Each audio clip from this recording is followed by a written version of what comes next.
press pause, put the controller down. It's time to talk about the gaming industry. My name is DJ Leo. And I am your co-host, Andrew. That is Andrew. And this is episode, I've lost count at this point, 8 of Press Pause, a gaming podcast. Not even into double digits, and you've already lost count. This is going to go great. It's true. It's been a week, man. It's been a week. It has been. So yes, Bailstorm, or Andrew, I guess I should say Andrew is the new permanent co-host. Yes, I am now officially a podcaster. Yeah, indeed. Basically, Bailstorm he's very busy, and just cannot consistently be here for the show. So we thought, best to not part ways, because he is definitely going to be still a part of Co-op Entertainment, just not press pause for the immediate future. We have a third show in the works, and he definitely has interest in doing that show, as it's not a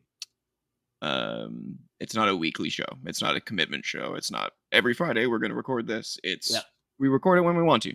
Yeah. But we'll get into more about that show at a later date. But yeah, we wish Bailstorm well. I still got to work on the logo for that. But yes, we wish him well, and it's a podcast is a time investment, because it's not just when we record. It's not just when we turn on the mics and when we turn it off. We got to do research for the things we're going to talk about. You've got to do post production on the show, so. Even if it's a 2-hour show, it's not really a 2-hour show. And of course, when you and I record, it's never just a 2-hour show. So definitely, it's the amount of work that is involved can actually sneak up on you quite a bit. Yeah, for sure. I was already kind of aware that I used to work in television, so I've had some experience with having to do additional work beyond just the show. So I was aware of that going into it. But if you've never done something like this before, it can be it can be a bit of a surprise how much work there is, and not everybody has a schedule flexible enough to do that without specially putting time aside. So it's just it's just what happens. But we will see him again, I'm sure. Absolutely, yeah. For me, the channel is essentially my priority right now. It's what I've always wanted to do this. I've done it once before. For those that don't know, I had a gaming podcast with two friends of mine back in I'm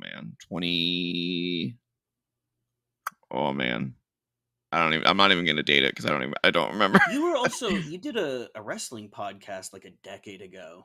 Yeah, so those were two separate projects. So the gaming one was the biggest success that I've had for podcasting. It was Podcast Round 3. I was with two of my coworkers. Yeah.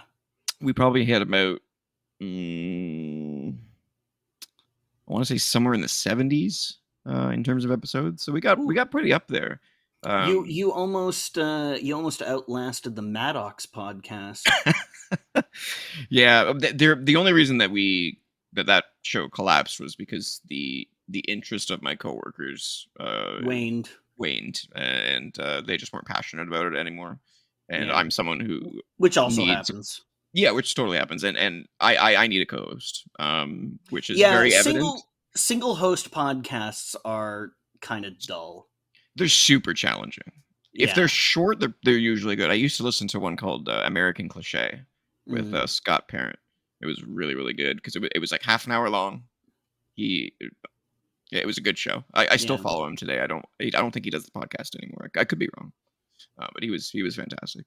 But it generally needs to be a back and forth, or else it just comes across as a spoken word essay, which, I mean, like you said, can be fine.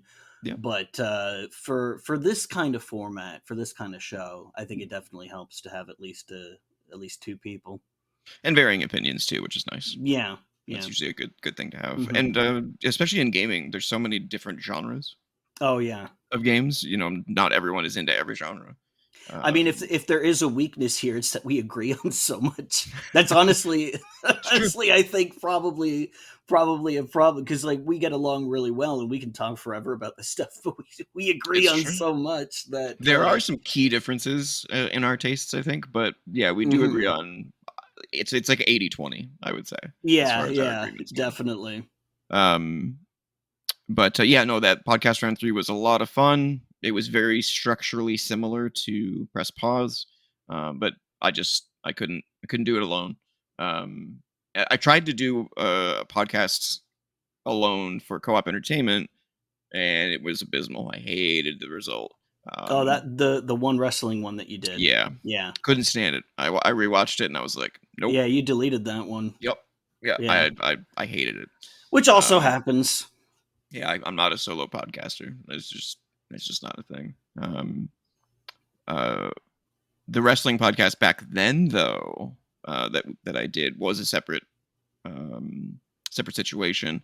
My co-host for that show is actually a wrestler. Oh, Um, okay. and she's still sorry, excuse me. She's still in the industry today. I actually requested her to come back for Wrestling Renaissance, but she's trying to get into some of the big companies right now. So Oh, yeah? putting her opinions on the internet probably not a great idea. Yeah. So she declined politely. Yeah. But she's fantastic. Well, I won't I name her just remember for I you know. remember that wrestling podcast because there was a guy I was working with at the time who told me, "Oh, I'm gonna be a guest on a wrestling podcast," and I checked it out, and I started hearing your voice on it too, and I was like, "Oh, That's okay." funny. Yeah, it was Also, called. Oh, what was it called actually? I don't know what it was called. yeah, It's been a long it's time. been a while. Yeah. Also, like you mentioned that the person was a woman. It's funny. Someone I went to high school with is now a wrestler. Oh, She was not someone who I ever thought would be a wrestler, but she apparently is now. So that's gotcha. cool. The Yeah. female wrestling like leagues and divisions have really taken off. Oh Like yeah. and I'm saying Yeah. this as like an outsider looking in, No, right? you're Like definitely it correct. used to They even be had their own pay-per-view. yeah, like it used to be like an occasional thing. Now they're just like a regular division Are you in a kidding me? lot of promotions. It used to be bra and panties matches. Yeah, yeah, Nowadays, it's actual wrestling. yeah. Shocker. Yeah, they still have a long way to go, I think, but they're Mm, they're they're killing it right now. But enough about wrestling. yeah, I will say, as long as we're on the topic of past podcasts and stuff like that, I will say that that podcast round 3, as much as I loved it, was not the most success that I've seen doing like games media type stuff. Do you remember GameTrailers.com? GT? oh yeah, yeah. So they had a killer community system on their website. You could Hmm. have your own blog. You could have your own little sort of mini website. Yeah, And then when you participated like in the forums, they could just click on your name and it would go right to your mini yeah. website. And I did weekly columns. I did weekly reviews, top 10 lists, all that kind of Hmm. stuff. And I won their community award in 2008 for reviewer of the year. Oh, It was cool. so fun. It was so fun. And then like who knows where I would be now had this not happened. Yeah, GT got bought out by some right. other company Yeah, who came in, redesigned the demolished it. website, Yeah. and the entire community section was deleted. Yep. Yep. And I was like, okay then. Why should we be hosting this when Facebook now exists? Yeah. I mean, I get it, but to get rid of something that Was doing so well. yeah, was such a core part of the site's functionality. Because Although I mean, the site was called Game Trailers, but it was hardly about the trailers. It was it about all sorts. started that way, Yeah, exactly. it Yeah. it very quickly became about all sorts of stuff.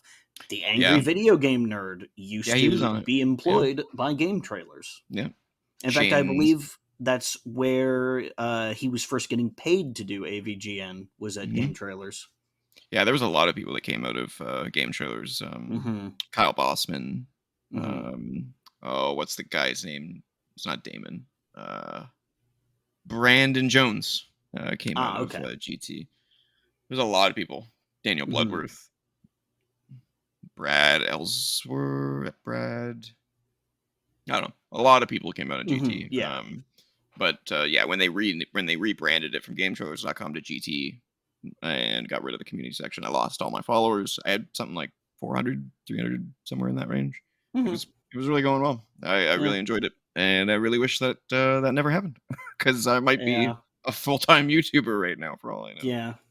But yeah. Anyway, what? How's your week been? Well, at first it was not so great because you told me a few days ago that we were going to be talking about Embracer on this episode. Not to get ahead of ourselves, and I was like, oh, great, I'm gonna have to look into that. But then QuakeCon has been happening, and some Mm, cool stuff has been coming out of QuakeCon. mm, Um, Outside of that, I finished Pseudo Regalia, nice. um, which I did Pushed a through little. it, eh? Yeah, I did a little more. I did a little more looking on that game, and there was some very important context that I didn't have before, which Okay. has really reframed the way I look at it. Apparently, it was a game jam entry originally that they then tidied up and put out on Steam. Huh. So that explains why the game is so short and Right. not the most polished thing, because it was made for a game jam. Like, I don't know how long the jam in particular lasted because there's tons of them, but those games are typically made in a very short period of time from very little, or in some cases even nothing. Yeah. So knowing that that's where it came from, it was like, oh well, that explains a lot of the issues I've had with it, that it's short and it's kind of very basic. Um, so that contextualizes and helps make it make sense.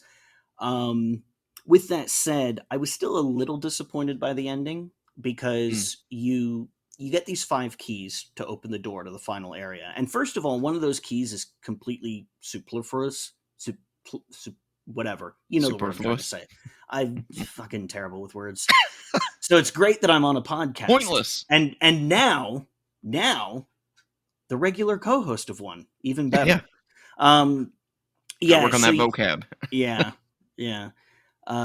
So you get the 5th key in front of the door that it opens, which is completely pointless. The whole point of locking a door in the game is to So you have send to the go player. somewhere else. Yeah. Yeah, is to like, can you imagine if you were playing Resident Evil and you found the diamond key before you found the diamond door? Yeah. Like, what's the point? So it should have only been 4 keys, and I guess for all intents and purposes it effectively is. But I go through that final door. I was kind of hoping that it would be like a final zone to test all of the abilities that I'd now unlocked from Mm. finding the magical items that give them to me. No, it just goes to the final boss fight, and Aw. like I said, the combat in that game isn't amazing. Mm. Um, but other than that, it wasn't bad. It's not a very expensive game. I think it's like $20 Canadian or something. So Right. it's it took me about 6 hours to do.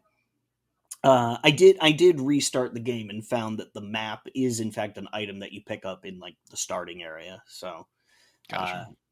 uh, that's how that went. I will say the map wasn't as hopeful as I was hoping it would Yeah, I be. think you mentioned that on last week's show that the oh no, you couldn't find the map. Yeah, I That's right. couldn't Yeah, find yeah. it. Now that I've got it, um, the map doesn't show your location on it. Oh, I hate that in games where they just show It you the room you're in, Yeah, it highlights the room you're in. Like the map, it shows the area which is blue, and then the room that you're in is highlighted green, but but it not doesn't where in the room actually you are. show you where in the room you I are. hate that so much. Yeah, that would have been really helpful. I'm playing a But game right now that actually does that. That bothered me. It's yeah, oh we talked about the game on the podcast last week. It's one of the free PlayStation Plus games. oh And okay, Ender Lilies. yeah. Yeah. But yeah, so I finished it. It kind of made me think of Portal, which is another game that isn't very long and starts to really get good and then ends like almost immediately. Unlike So its sequel, unlike its which sequel, so what I'm hoping is that we will get a sequel to this game that properly allows you to play with all the abilities, properly gives you the challenge for all the when was it abilities. released on Steam? This original one? Like last year. Oh, okay. Yeah, Yeah, it's pretty recent. certainly possible So, then. things like wall running, wall jumping, that kind of stuff. It doesn't even necessarily need to be Pseudo Regalia 2. It could be a spiritual successor that has the same Yeah. mechanics. Although I would like to see the character again. I like her design. They've done something pretty impressive, which is they've made a character that is predominantly gray interesting to look at Hmm. and like stand out from the background of this mostly stone castle. That's right. I Um, remember you mentioning that that yeah, design is pretty impressive. yeah. Mhm. They do that by giving her. She's got like golden antlers, and then she's got bracelets, and she's got like little shoes or cuffs or whatever on her ankles. It's like a low poly art style, so it's hard to tell exactly what it is. But Right. basically, they give all of her extremities a contrasting color, so you can always tell like where she's facing, which is an important thing in a game that has wall jumps. So I would like to see that character again, and I like not to get into the less YouTube appropriate parts of the internet, but I think there are a lot of other people who would too, because Mm. some the furries really like that character. Yeah. Yeah, and you go onto the Steam discussion page, there's like almost every page has at least one thread of people being thirsty for her. And I'm like, that's fine if that's what you're into, but do you really need to talk about it on the Steam discussions page? Like this isn't really the venue for This is not the that. place. I'm not gonna judge you for what you do in I'm private, sure there's a Reddit out there for you, but but not the Steam page. this is an all ages Steam page, guys. Come on. Yeah. Anyway, and then the Um. other thing I've been playing, we'll talk about because it's Yes. part of the news. Absolutely, we will. So how about you? Um. Yeah, I've had a busy week. I'm exhausted. Yeah, I'm. I'm. I'm. I'm awake. Whether yeah, I'm present or not, I don't. yeah, I don't know for yeah. sure. You look a little worn out. Yeah, and I'm having a bad hair day, which is why I'm wearing my Crash Oh, hat it's here. Crash. I was like, is that Crash? I'm not 100% sure. Yeah, that's Yeah, it's Crash. from the Crash Team Racing Oh logo. yeah, yeah, yeah. Where they gave him a more extreme look. Yeah. What you didn't think I would wear something that's not gaming related? I mean, Come on. I'm wearing something that's not gaming I mean, I related. guess I am too. I'm wearing Oh yeah, Moon Knight, yeah. wearing that Moon Knight t-shirt.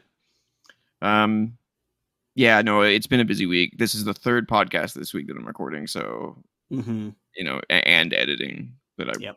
I'm not going to be. I'll tell you what, I'm not editing this tonight, and I'm not editing it tomorrow. Sunday, I'll get to it. Yeah.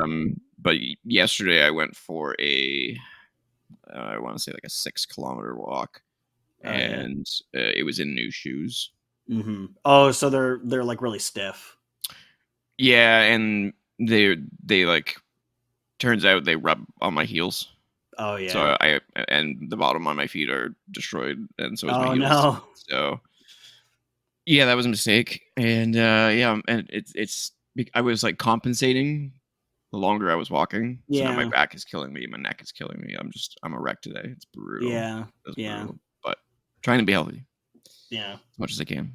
You ever had it where you go to like a convention or something and you practically can't wear your shoes on the last day because they're so swollen from walking around? Yeah, Yeah, I've yeah. had that. I do you ever go to the X, No, the CNE? I That haven't. happens to I me haven't been every there in year. a long time. I It's I think I've fine. been there once. Yeah, it's fine. It's something to do. It's Yeah. definitely not like it's not what it used to be. I remember when it had like the automotive show, which was like the highlight for me. Yeah. Like they would have like one car from every year in this Oh, giant cool. building. Yeah, it'd have to be with how long But cars have been around now. yeah, it was literally called the automotive building. So Yeah. I No. think they've torn it down now, and it's like a Yeah. hotel now. Shocker. Yeah. But anyway, yeah, I'm tired. I still got tomorrow's busy day. I got to go out. Well, I can do the heavy lifting for the news. You said it was going to be a light news week, and that there weren't any trailers. And admittedly, when you said that, it was true.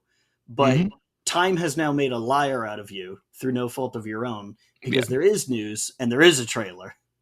So should we get into that? Well, before we do that, what I've been playing. Which is very little because I haven't had time. Yeah. I've been still playing Helldivers 2. Yeah. One thing I want to say about so I seem to discover something weird about Helldivers 2 every time, like every week that goes by. Oh, that's a sign of a good game, is you find something weird or new or interesting, something worth talking about. That to me is a value add, usually. It is, until this one's not really a value add though. This one's confusing. Oh, is this like a fuck up or something?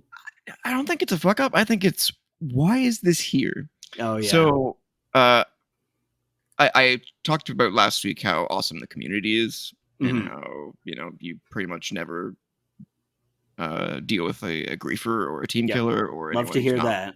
They're all super co-op, right? Yep. Spreading democracy, spreading democracy, spreading liberty. Finally experienced someone who was a jackass, and it was essentially a guy who. So you haven't played the game, right? No. Okay. So in the game, did you play the first one? No. Okay. So it's an extraction shooter. Yeah. But really difficult. I've seen it before. Like I've watched people play it. Okay. To see, so the idea behind what's this thing that everybody's talking about?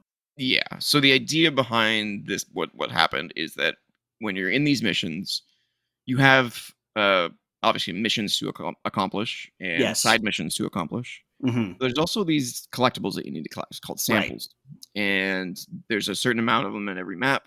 And in order to unlock new stuff, specific upgrades, you need a certain amount. Okay, all right. And so you have to grab them, but you also have to. If you die, you lose them. They fall on the ground, so you have to go grab them. Right? Go get them from where you died. Yeah, so wherever your body was, you have to go back and get it. Yeah, which can sometimes be a pain if you split up with your group. Yeah. But the point is to grab the samples, and you have to extract with them, right? Yeah. So this jackass is a sample hoarder, which is fine. That happens a lot, where there's like one of the 4 players that you're playing with goes and looks for samples. That's their job. Does everybody get the bonuses if yes, one person? It's always shared. So then that in itself isn't a problem. No, that in itself is not a problem. So in this case, we had this guy who was just going around getting samples, zipping around, and we were getting the covering samples, him. and he didn't have to worry about enemies. We were kind of covering him, right? Yeah.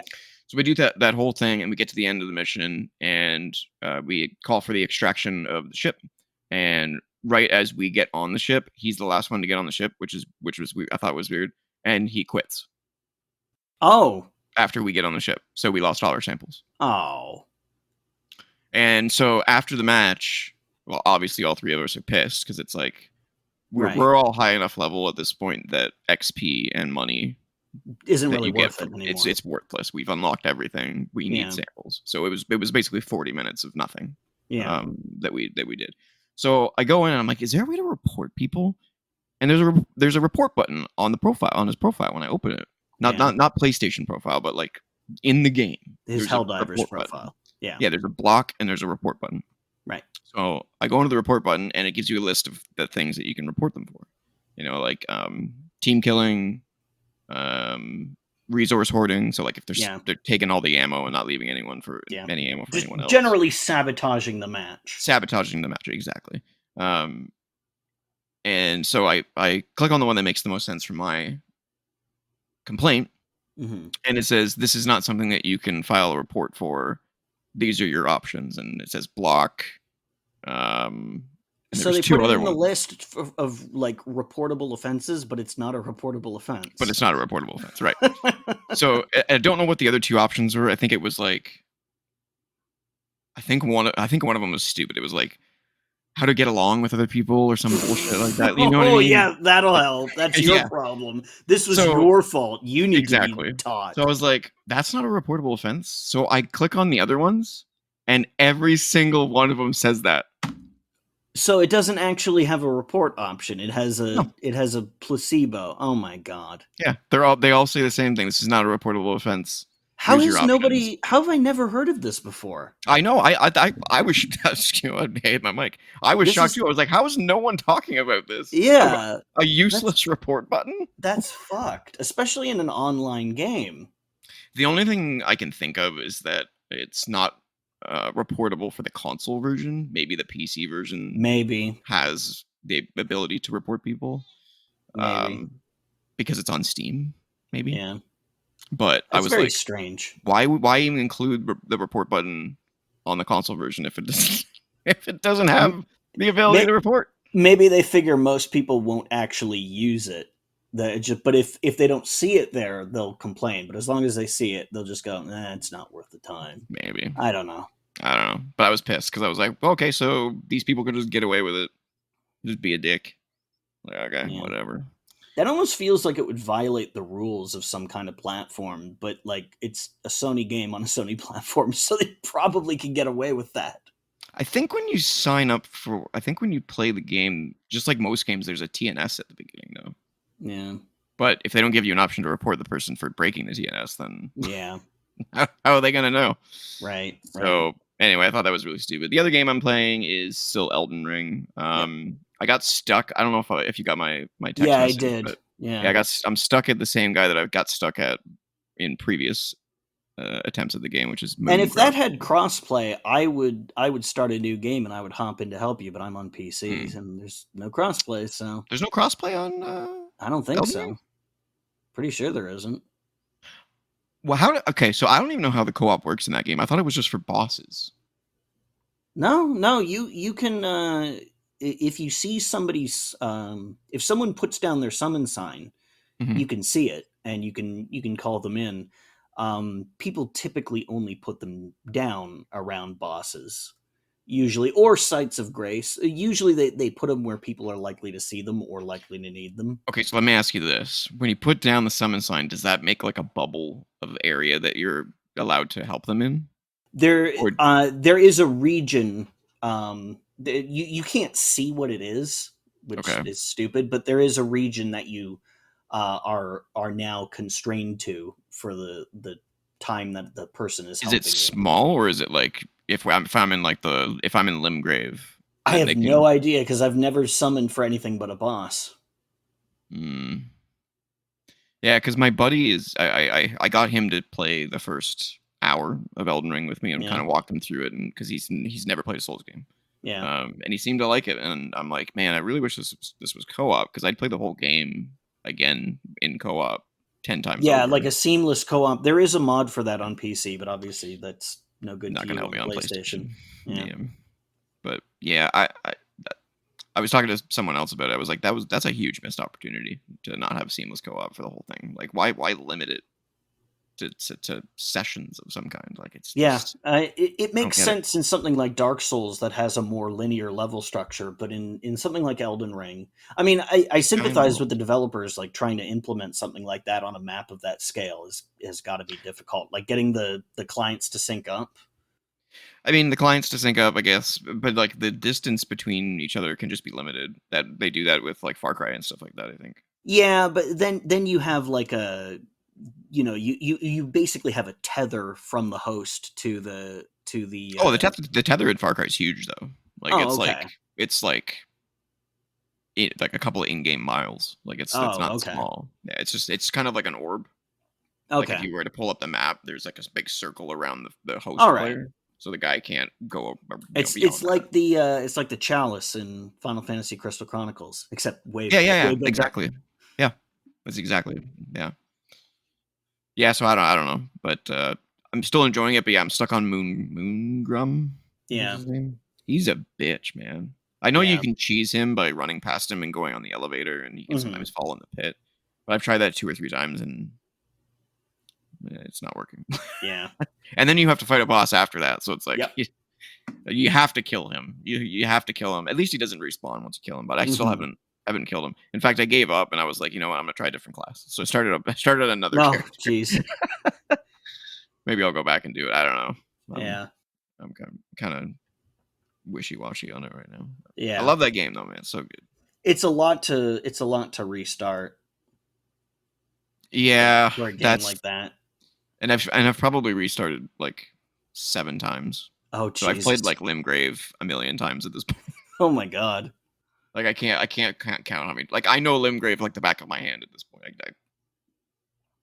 I think I've only reached beyond Lucaria of the Lakes or whatever twice.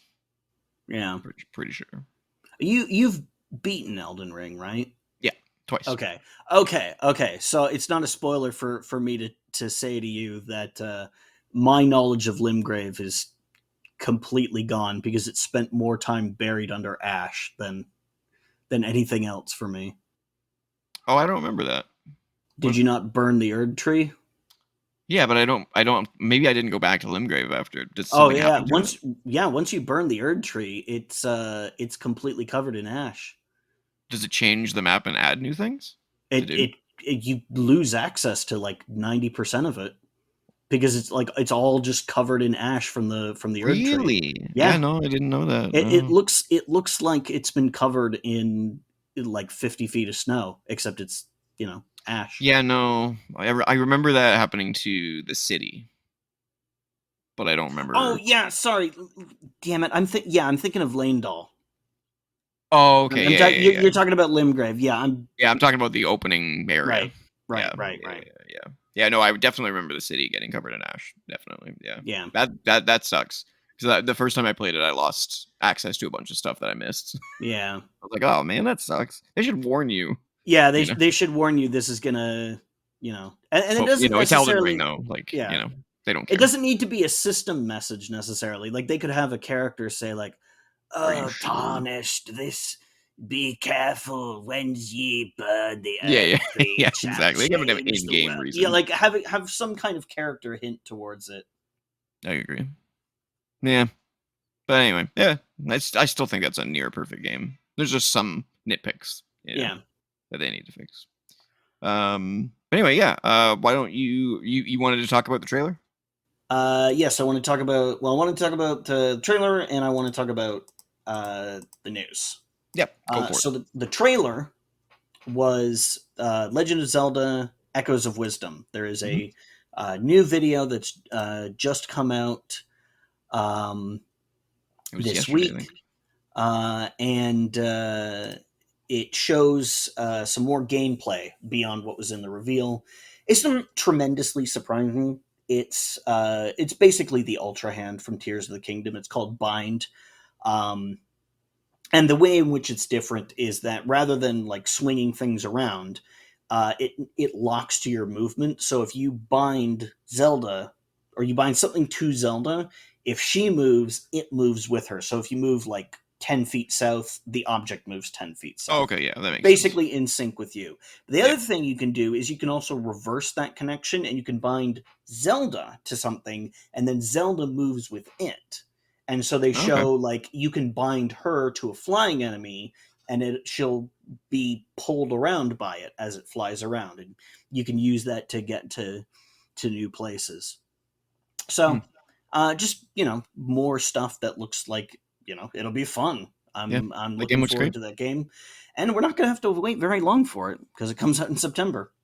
Yeah, I won't be playing it when it comes out, unfortunately, though. No, There's game full price games these days are ridiculously priced. yeah, It has to be like a game that's gonna suck me in for like 150 hours that I would yeah, pay full yeah, price for anymore, or something that I've just been waiting for ages. yeah. In the Um, states, they're like, oh, they've raised the price of AAA games to $70. Like, well, how oh do you think we yeah, feel up here in Canada? $100 after taxes for a full Yeah, price game I these paid days. $100 for Tears of the Kingdom. Yep, Admittedly, it worth it though. it lasted for like 200 hours. Yeah, great So game, I definitely amazing got game. my money's worth out of it, but man, that's a lot. And that's not even, I don't think that even quite is equivalent to the exchange rate. I think the exchange rate still has it at about $90. Yeah, So no, we're they basically definitely we're getting an extra, were ripped off. yeah. Absolutely, which Man, is ridiculous because it's downloadable for the most part. Like, yeah. like Do you you're not. remember when Steam didn't have regional pricing and we could get stuff Hmm. at the American price, but for Canadian dollars? So if a game was 60 American dollars, it was 60 Canadian dollars. Yep. Holy shit. those were good days. Those were very good days. Now our economy is in such a shithole that we got to wait for the Steam sales, man. Yeah, that's what that's all I do now. Thank God for the wish list program that all of these consoles and platforms have added. Right, I just added as soon as I have a game that pops up in the store that's coming out. Wish list. Let me know when it goes on sale. Yeah, exactly. And I'm not talking about a 10% or a 20%. No. 33 or plus. I usually wait for. Yeah. I'll put it to you this way: Suicide Squad was 80% off, and I still didn't pick it up. Yeah, that's it's not Suicide Squad. Oh man! So another thing was, and this is a weird one. Mm-hmm. Word has been going around that there's a website called blackmesa.com, and we spent a little time looking into this, and we are not sure what it is. Some people saying it looks kind of real, but I don't know. It's too on the nose to me. So I have an update on that. Yeah. They have posted a blog on their website. Oh, yeah? And I quote, "We love the Half-Life community. In the last couple of days, we've received a ton of messages and support and curiosity about Black Mesa. Mm-hmm. It's heartening to see that the internet can still be a place where people send inquisitive messages while staying respectful. Thank you. Thank you as well to those who sent the thousands of fake inquiries on our website. They made us laugh. We loved seeing the creative messages. However, as many of you correctly assessed, we're actually a real company located in Boston. We're working hard to assure and secure vaccine and other biological manufacturing production. As much as we would be honored to be part of any Valve game, we do not work in this sector at all. We are not secretly working on Half-Life 3, Project White Sands, whatever this may be, and or any other Valve title. We're just nerds working to secure the global bioeconomy. We love all of you. You've made us laugh quite a bit this week at a time where we needed it. We might put up a couple fun challenges and send the first Solver some swag. That is Black Mesa, the Boston Biotech Company swag. Our love, the Black Mesa team. P.S. Gabe, call us. You know where we are. P.P.S. King Potato 8. Please reach out. We've been trying to send you some swag for cracking the cipher a while back. Don't know what that means. Now, none of that explains the countdown, though. None of that explains the countdown. And there was a some data miner who has apparently found some information. There's a few articles about this. There's the Project White Sands thing. Some voice actor apparently listed that on their on their CV. That they worked for Valve doing this Project White Sands thing. So there has been Half-Life talk recently, and then this thing came up, and I look at that and I go, I don't know, man. I mean, maybe, but I don't know. It seems very oddly timed. It is very oddly timed. The website is very nonchalant, shall we say. It's very I mean, to launch a website called Black Mesa on the 20th anniversary of Half-Life 2. Which is this year. Very weird. Very weird. The website is still very doesn't really say a whole lot. It feels very non-specific. Yeah, I looked up the owner, quote unquote, of Black Mesa, and he has a full LinkedIn profile with a long history. So I don't know, man. I don't know what to believe. This could be one of those like super deep alternate reality games. Yeah, ARGs. But I'm inclined to think that it's nothing. It's just some guy who really likes the Half-Life games and thought, it'll be cute to name my company after the horrible Area 51-esque location that does all these like inhumanly unethical experiments on transdimensional life forms. Wouldn't that be a larf? I'll say that if this is an ARG, it's a pretty in-depth one. It's super detailed. I don't know whether I would give Valve the credit, the benefit of the doubt on this one. Maybe. I mean, they got to have been spending their time doing something. Because they sure as hell haven't been fixing Team Fortress 2. Yeah. that company's weird, man. Yeah, who knows? They have a team, I They think. do. I think. They have really talented people working for them.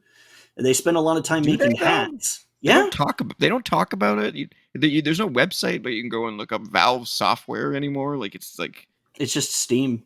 It's just Steam. Yeah, so Yeah. they're hiding behind this Steam wall, and it's like, do they have anyone anymore? I don't. What have they been doing the last 10 years? To be fair, maintaining Steam has got to be a really demanding job. But you have to assume that the game developers are not maintaining Steam. No, but That's not their job. they've definitely got a massive Steam management team. I mean, I guess they made Half-Life Alyx, But yeah, they sure did. and they made what was that app that Aperture job game? Oh, like Aperture Job Simulator or whatever. Yeah. Oh yeah, it was a VR game too, Yeah, wasn't it it? was a VR thing. You could also play it not in VR, but Yeah, it was yeah. Yeah, I don't know, man. very strange. Very, very weird. Agreed. You Uh, wanted to talk about what you've been playing? yes. Yeah. So the other thing that I've been playing is Doom. So as I said, QuakeCon is going on right now, and there have been multiple pieces of Doom news. So first of all, uh, Doom has been upgraded again. A few years ago, there was a modern official version released that was basically a Unity engine front end running the original Doom, but it had integration with Bethesda.net for like downloading and publishing mods and stuff, including on consoles. So you could play, like nearly 30 years. I think it was about 25 years at that point of Doom fan campaigns, what they call megawads. A wad is a resource file for the Doom engine, by the way. Just there's going to be a little bit of Doom lingo in Oh, this. Quad. Yeah. And you could play them on console. You could have them managed through a very elegant mod list. It was pretty cool.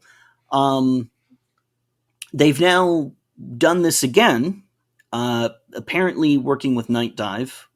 And this seems to replace that Unity edition, and it also has a mod manager and all this stuff. It also comes with a lot of the other expansions, like No Rest for the Living, which was a Doom 2 expansion from the Xbox 360. It comes with Sigil, which is John Romero's unofficial new Doom episode that was released a few years ago. No Sigil 2, oddly, which was released fairly recently, like within the last few months. You know what that But reminds me of is what? the Super Mario collection that Nintendo put out. Oh I yeah, mean, where they included Galaxy but not Galaxy 2. yeah, It's like, why did um, you not include that? yeah. That's weird.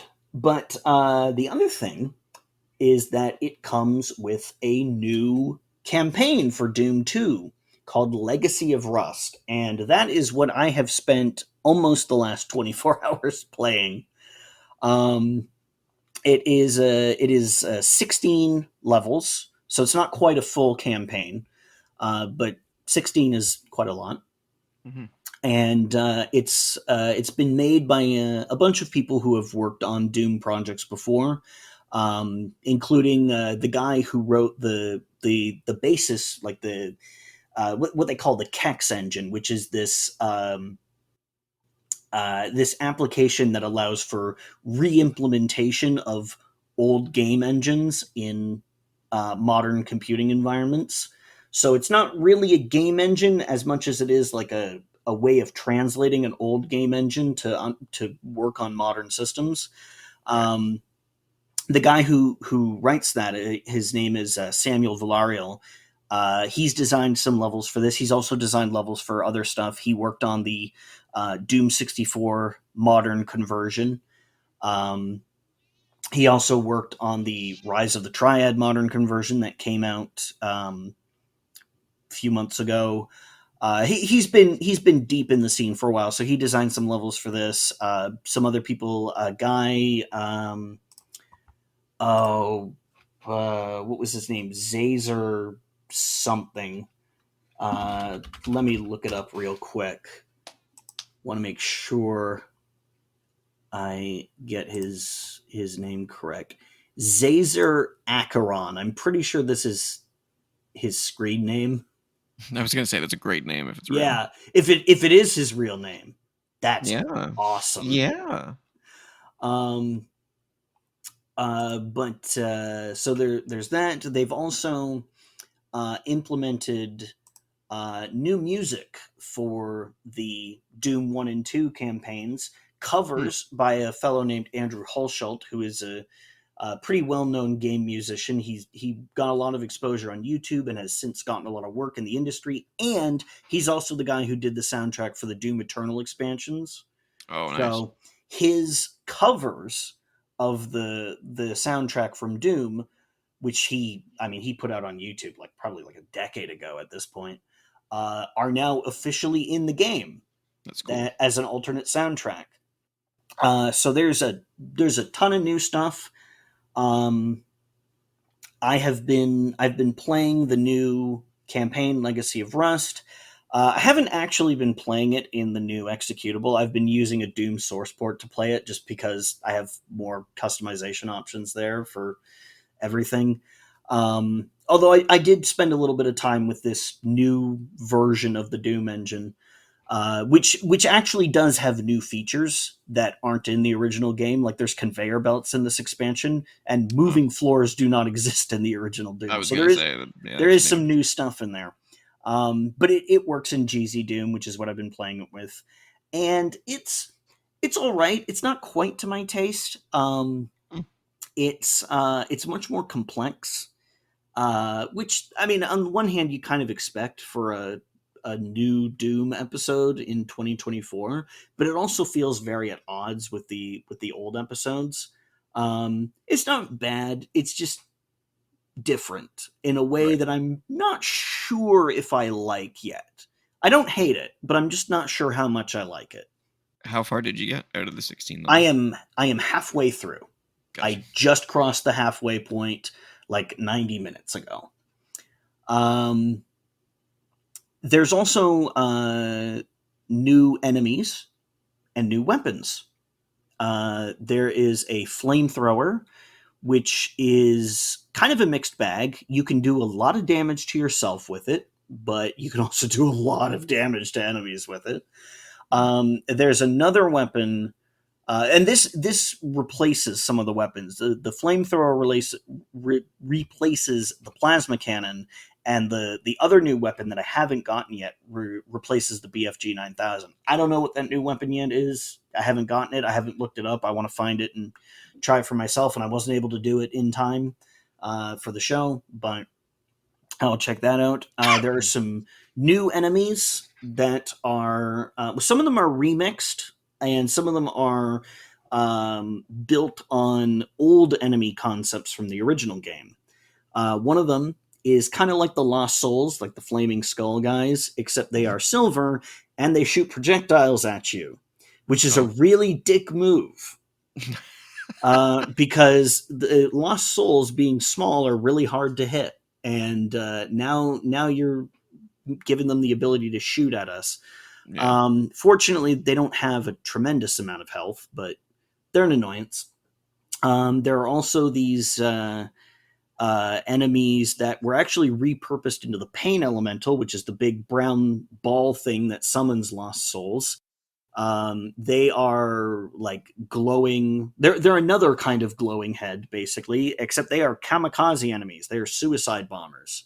Oh, I gotta love those in games. Yeah, fortunately, they don't move very fast. They are very easy to see most of the time, unless you're in one of the levels where everything is red, which some of them are. This is Doom, after all. But they make a distinctive noise. They have a very small amount of health, so you can bring them down pretty reliably. There's also a newer, larger enemy that throws fireballs at you that continue to burn when they hit the ground, and they have a ton of health, and they use them a lot. they're kind of like Barons of Hell in terms of their size. Like, the giant red guys. They're kind of Mhm. like that, except they're black and they've got like wings and shit. And they look pretty cool. They're interesting to fight. And then they've remixed some of the enemies. So the Arachnotron, which is the little spider demon, not the big one, the little one, that now has a chain gun, Oh, that's which is great. what it fucking sucks. It fucking sucks. The chain gun rips through you so Oh yeah. fast. Fortunately, they don't have as much health as their size would indicate, which is the same for Arachnotrons. Arachnotrons look tougher than they are. And for the Um, youngins out there, this is a game without regenerating health. yeah. Oh god, yeah. Believe me, I've had to deal with that. There's been a lot of reloading mid-level saves. Yeah, This is not a game that I do without saving in the middle of the level, especially when it's a new level set that I've definitely. never played before. Instead, because the Arachnotrons used to have plasma guns, now there's a new type of human enemy that has a plasma gun. It's basically it basically uses the sprite for the player in multiplayer. Like it's a human enemy with the helmet on instead of the helmet off, like the other human enemies in the game. So it kind of looks like another player. They have a plasma gun now. That thing does a lot of damage. Um, So they so took the it Souls approach of DLC. Make it yeah harder. yeah. But like I said, it's not bad. It's different, and I'm not sure it's to my taste. But I'm only halfway through it, and I need to play the whole thing to get a full picture of it. Does it look any Um, better? oh yeah, there's a bunch of new artwork, lots of new wall textures. I mean, it's not like the art is any. It's not like they went and made everything HD. This isn't No. Super Doom Fighter 2 HD remix. Although Yeah. I mean that might be neat, but it'd be a lot of work. Yeah. Um, to redraw all that. But there's new textures. The new weapons have new graphics, and the new enemies have new or reworked graphics from the beta. Um, yeah, it looks great. Honestly, it looks great. The music in it is great. There's new original music for it. Presentation is definitely top notch. It's just sort of down to a degree of preference as to what kind of level design style do you like. Do you like the sort of the old school Doom level style, which is generally fairly simple and straightforward, or do you like sort of the more almost like puzzly style? There's a level where you have to like work with raising and lowering sections of the floor because you need to cross them as a bridge, but they also divide the level in half, so you need to lower them to get to the other side of the level. And so you need to work out when to raise them to go across the bridge and when to lower them to get to the other side. There's a little bit of puzzling in there.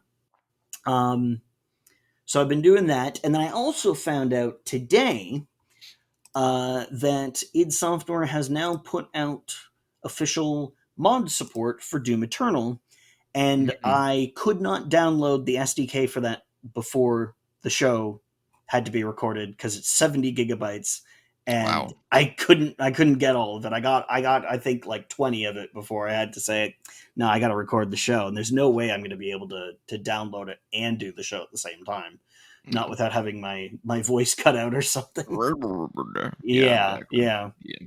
So it remains to be seen how that's going to work. At least from me, I don't have any personal experience with it yet.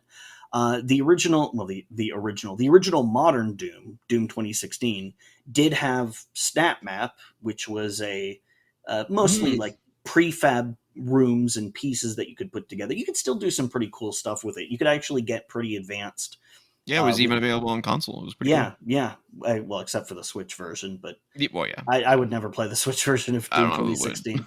Yeah, 30 frames per second on that game? No, No. no. You needed to be. I would say 60 isn't even high enough. You need that game to I be would love to know the sales of AAA, titles on the PS5, Switch. yeah, on the Switch, just to see like how many people actually purchased it. It's just I it must mean, be a significant enough yeah, it's got number to because be. they keep doing it. Yeah, they keep So, doing it. They put out Mortal Kombat 1 on the oh my Switch, god, what a travesty! which looks terrible, but I guess Did they ever it. fix that?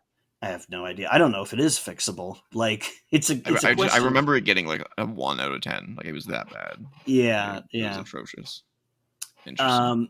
But yeah, Snap Map was pretty cool. I messed around with that a Yeah. bit back in the back in the day.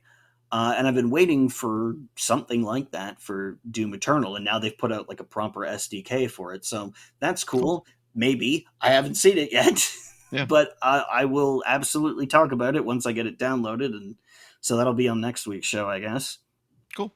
And I'm sure there's going to be more stuff coming out with QuakeCon still being quite fresh. But that is all the news I have. Gotcha. I'm assuming they probably put this remaster re-release out just to tide over fans until the Dark Ages comes out next year. Probably a little bit of a here you go. Yeah, one of those surprise announcement release things, like, hey, we're Shadow doing drops. This, and it's out today. Yeah, I love Shadow drops. Those are awesome. That's fun. It's fun when they do that. Yep.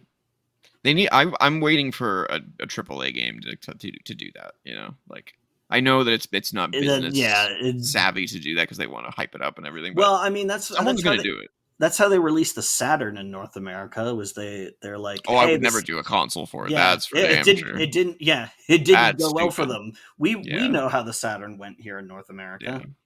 But also, like, we're in a different age now where it's like people want things and they want things now. So I don't know. I don't necessarily know that showing a trailer and then being like, order it today, it's out tomorrow, you know, would be a bad thing, you know, or on the shop tonight, physical release next Monday, whatever the case is. I think it could work. You know, they did it with Fallout 4. I think it was like only 3 months until it released, something like that. Yeah. It was like announced in August and came out in like October or something crazy like that. But yeah, you gotta have some hype. Yeah, that's true. I think it would be really cool though. Okay, as far as news goes on my side, one thing I wanted to mention when you were talking about the suicide kamikaze dudes in Doom, instantly what came to mind. Do you remember Serious Sam? Yep. The guys just holding the bombs. Yep. Yeah, those guys. That was a good game. I tried playing Serious Sam 4, and then I realized it was 30 frames per second, and I was like, what the hell is wrong with me? Played it for about 30 seconds and was like, this is a first-person shooter. Yeah, and it's Serious Sam. Again, it's a game Serious Sam. Where movement is really important. Why is it 30 frames per second? That's strange. Very stupid. Okay, next piece of news is a sad one, but also one that continues to happen this year. Another studio closed. Yeah, what a shock. And this time it is Ready at Dawn. For those that don't know Ready at Dawn, they've made quite a number of like high-profile games over the years.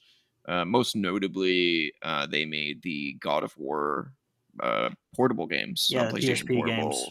Yeah, which were both great. I played both of them. Apparently they were quite good. They were very good. Yeah, I actually rebought them when they came to PS3 in that like HD collection thing. Oh yeah. They also made The Order 1886, which was admittedly not an amazing game, but visually probably would have helped if it was longer than like a movie. Or more interactive, you know. Yeah. Because that was just a showcase for visuals. That's all that game was. But it's notable. They also made Lone Echo, the VR game. That one's pretty popular as well, and Echo Arena. What else did they make? I don't know. They I think they formed back in 2003. And it was made up of former Naughty Dog and Blizzard people originally. I don't know if any of those original folks are still there, but they were eventually. I always thought that Sony had purchased them at some point with how good the God of War games were on PSP, but apparently they just remained third party until Meta bought them to make VR games. Yeah, and you can see where I'm going with this. Death sentence if ever I've heard of one. Yeah. So the article reads as follows: Ready at Dawn, a venerable game studio that once worked on God of War and Daxter, that was another game on PSP, among other projects, is closing its doors. Android Central reports that Meta is shuttering the studio effective immediately, with employees being encouraged to apply for other positions within Oculus Studios. The closure follows. Encouraged to apply for, not given opportunities. Yeah. Just, hey, apply here. Sounds Start like Meta. Back from the bottom. Fucking god damn it. Yeah. The closure follows Meta's decision to discontinue Echo VR in 2023, which coincided with major layoffs impacting a third of the studio. Oculus Studios had previously acquired Ready at Dawn, which had found success with Lone Echo, blah, blah, blah, blah, blah, blah, blah. This sucks because they were talented. I don't think that they were a AAA studio, as we but saw. you don't with necessarily need to be. No, they were. If you gave them the smaller indie type projects, they seem to nail those ones.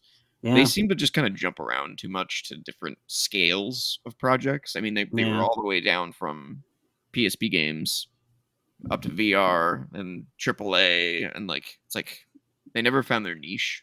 I think. Well, it sounds like the PSP was their niche. I think so too. Because there were two of those God of War games on the PSP, weren't there? Yeah. There was Chains of Olympus and I forget what the other one was called. Yeah, they were both really good. They were both very, very good. Highly recommend them if you can find the HD release on PlayStation. Definitely. Man, I slept on the PSP and I regret it. It's fine. I've been playing PSP games actually on my Sony-made phone, appropriately enough, on my Xperia, because PSP emulation is really, really good. But yeah, I've been like, man, these games are really good. I should have bought a PSP back in the day. PS Vita was great too, man. Yeah, but PlayStation's just great at releasing amazing technology. Yeah. Everybody knew the Vita was great except for Sony, apparently. Yeah, exactly. Yeah, unbelievable. There were some just fantastic games on the Vita though, and I still have my Vita. Every so often, I'll break it out and be like, man, these games are great. Because the system doesn't take discs; it's digital. So, which also helps with the battery life, which was an issue with the PSP. Yeah, that's true. But yeah. Man, like Sony, it seems like with their portable systems, they had to do one stupid thing. Like with the PSP, it was using discs, and with the Vita, it was using proprietary memory cards. Like, come on. Oh yeah, that was stupid. That was so stupid. Absolutely. And then, of course, not supporting it, which is the other thing. But it's what they always do with their secondary platforms. Yeah, they don't support them. They love to create them. But there's another thing I suppose we should mention if we're talking about the news. Not that this is news to anybody, but the Borderlands movie is out now. Yeah, that was actually my next piece. My next piece. Apparently, it's not very good. Apparently, it's awful. Yeah, who could have seen that coming?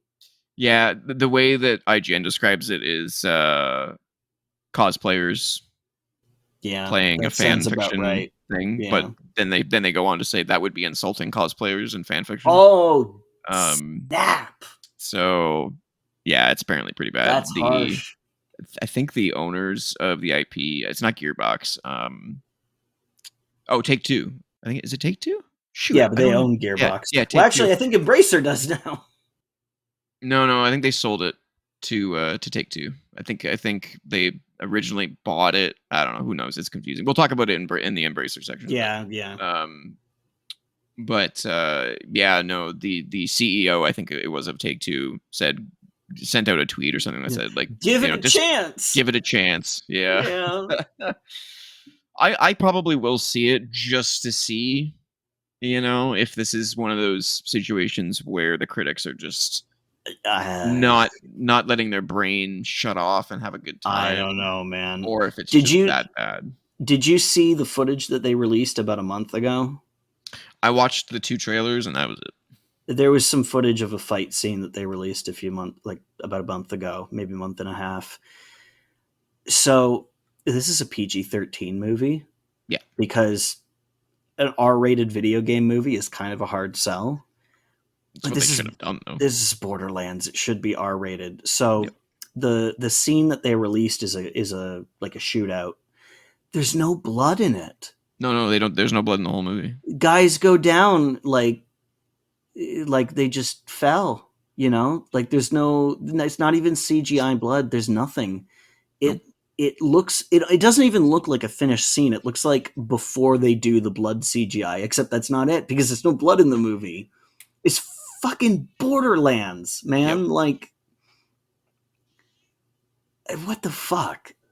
I'll probably still see it just to give a report on it, but I don't have high hopes for it given the outcry, which is such a shame. Like we we're at a place now where video game adaptations are getting better. Yeah. So why was this fumbled so badly? I don't And they've got understand. some big name actors in that movie.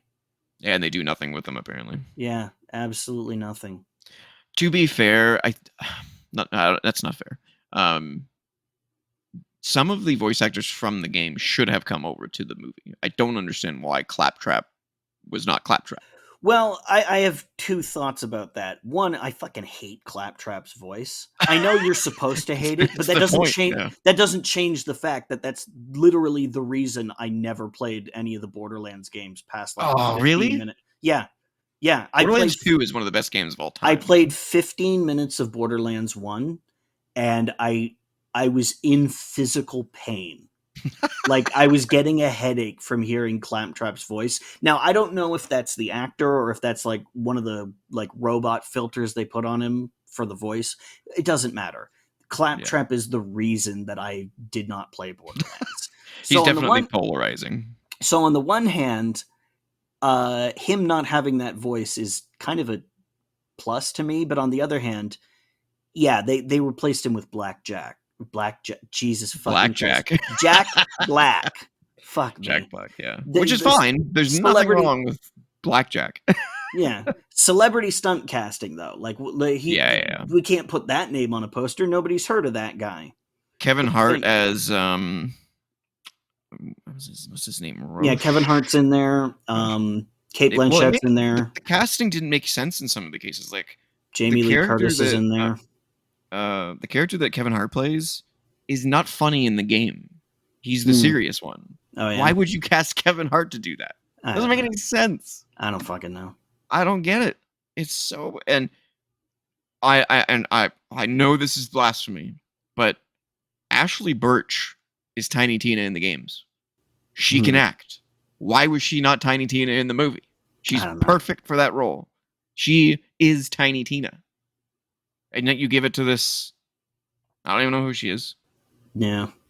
Not that that's a bad thing, but like, you had the perfect cast. No hate to the actor that they cast. No, absolutely not. This was a producer/director complete failure. That's what this was. This shouldn't have been a live action movie. This should have been a CGI, like basically, hey, let's do a Pixar movie, but make it R-rated. They could have done a live action. All you have to do is look at Mad Max and go, let's colorize that shit. Yeah. And make it funnier. Yeah. You know what I mean? That's what Borderlands is. It's Mad Max with color and comedy. And they honestly, I think just about anything could have been better from when I haven't seen it, but based on what I'm hearing, it sounds like it's abysmal.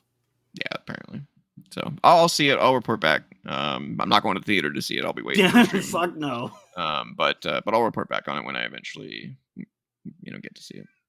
Yeah. The last bit of news though is somewhat of a positive one. Thankfully. Warner Brothers Discovery, terrible name for that friggin' merged company. Yeah. Has alluded to wanting to license their franchises. God forbid they did that 10 years ago. Yeah. So, these are the guys that own Batman, Harry Potter, host of other things that I can't even think about right now. All the DC Comics properties because they own DC. Yeah, Looney Tunes, Game of Thrones. I'm trying to think of other ones, but like they're huge, and they try to do all this stuff in house, and there's nothing wrong with their studios.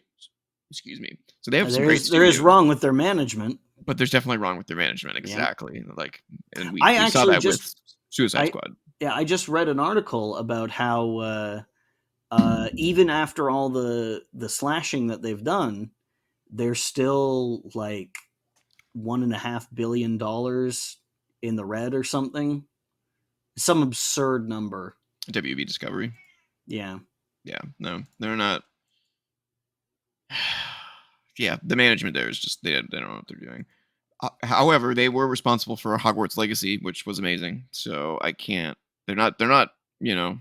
Good stuff has come out of Warner Brothers, and God willing, it will continue to come out.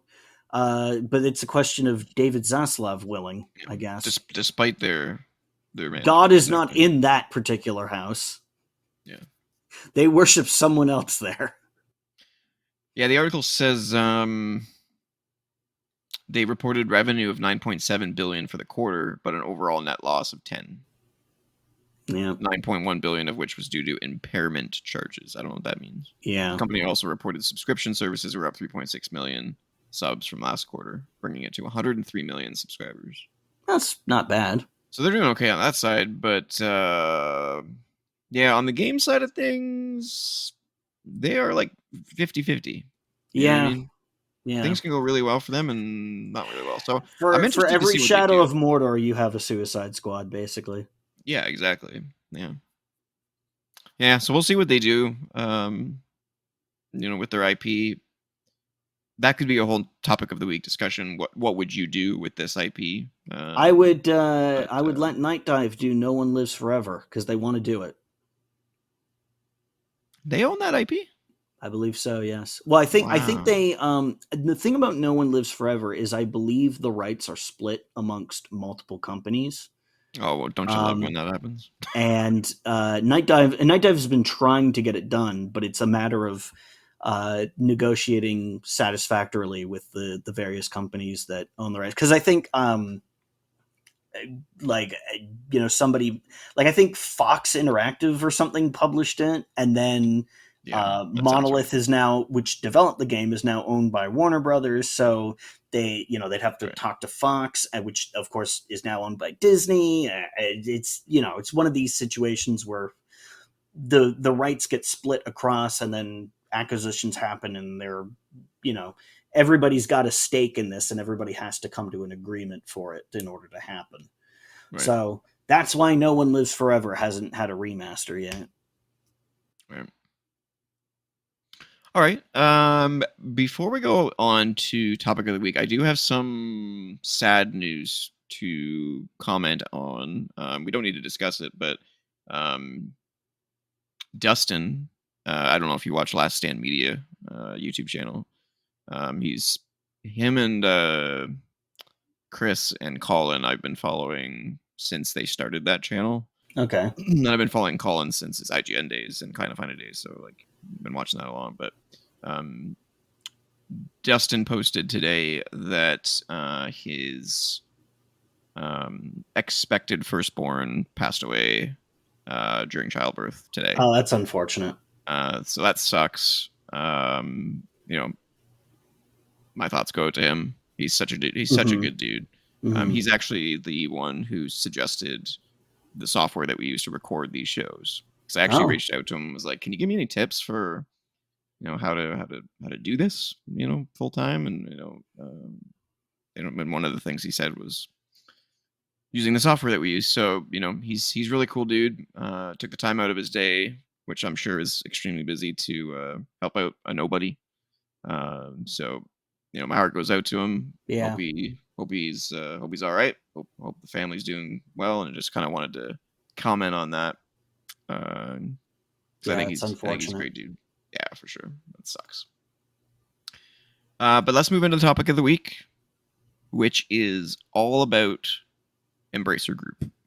We've talked around many times. Yeah, multiple times about this company in previous episodes. So I thought it was time to actually talk about them. Actually dive into them. Yeah, which is just about the last thing I want to do, because the less time that I devote in my day to thinking about Embracer Group, the happier I generally am. They are definitely a stain on the industry right now. I'm very sour on these guys because a lot of the games that I'm into, a lot of the developers who've made games that I'm into, have been bought up by Embracer, have been shuffled around, or just dissolved by Embracer. Like it's just like any time their name comes up, I worry, oh no, what developer am I fond of? Are they going to consume next?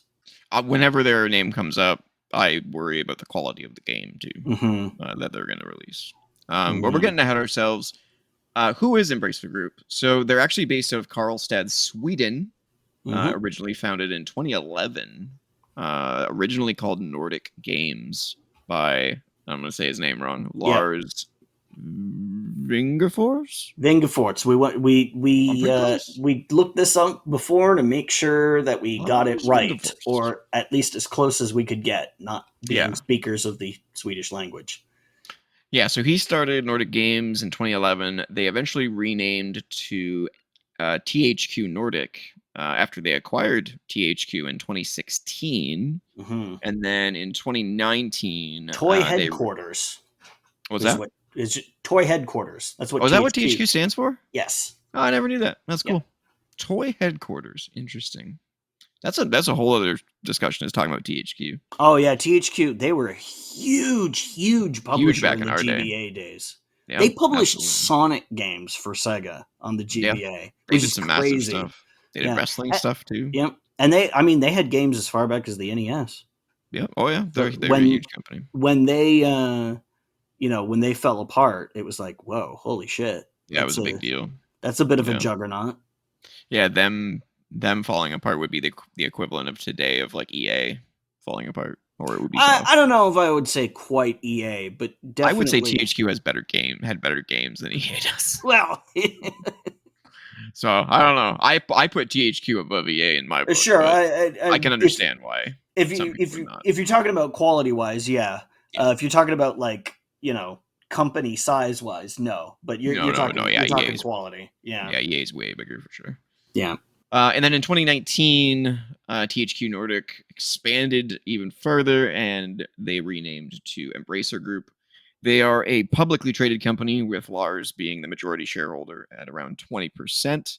And the companies underneath, Embracer Group include THQ Nordic, Deep Silver, Milestone, Coffee Stain Holding, Saber Interactive, Deca Games, Gearbox Software, Asmodee, and Dark Horse Comics. Yep, the entire Dark Horse Comics, like not just licensing for their games, the entire company.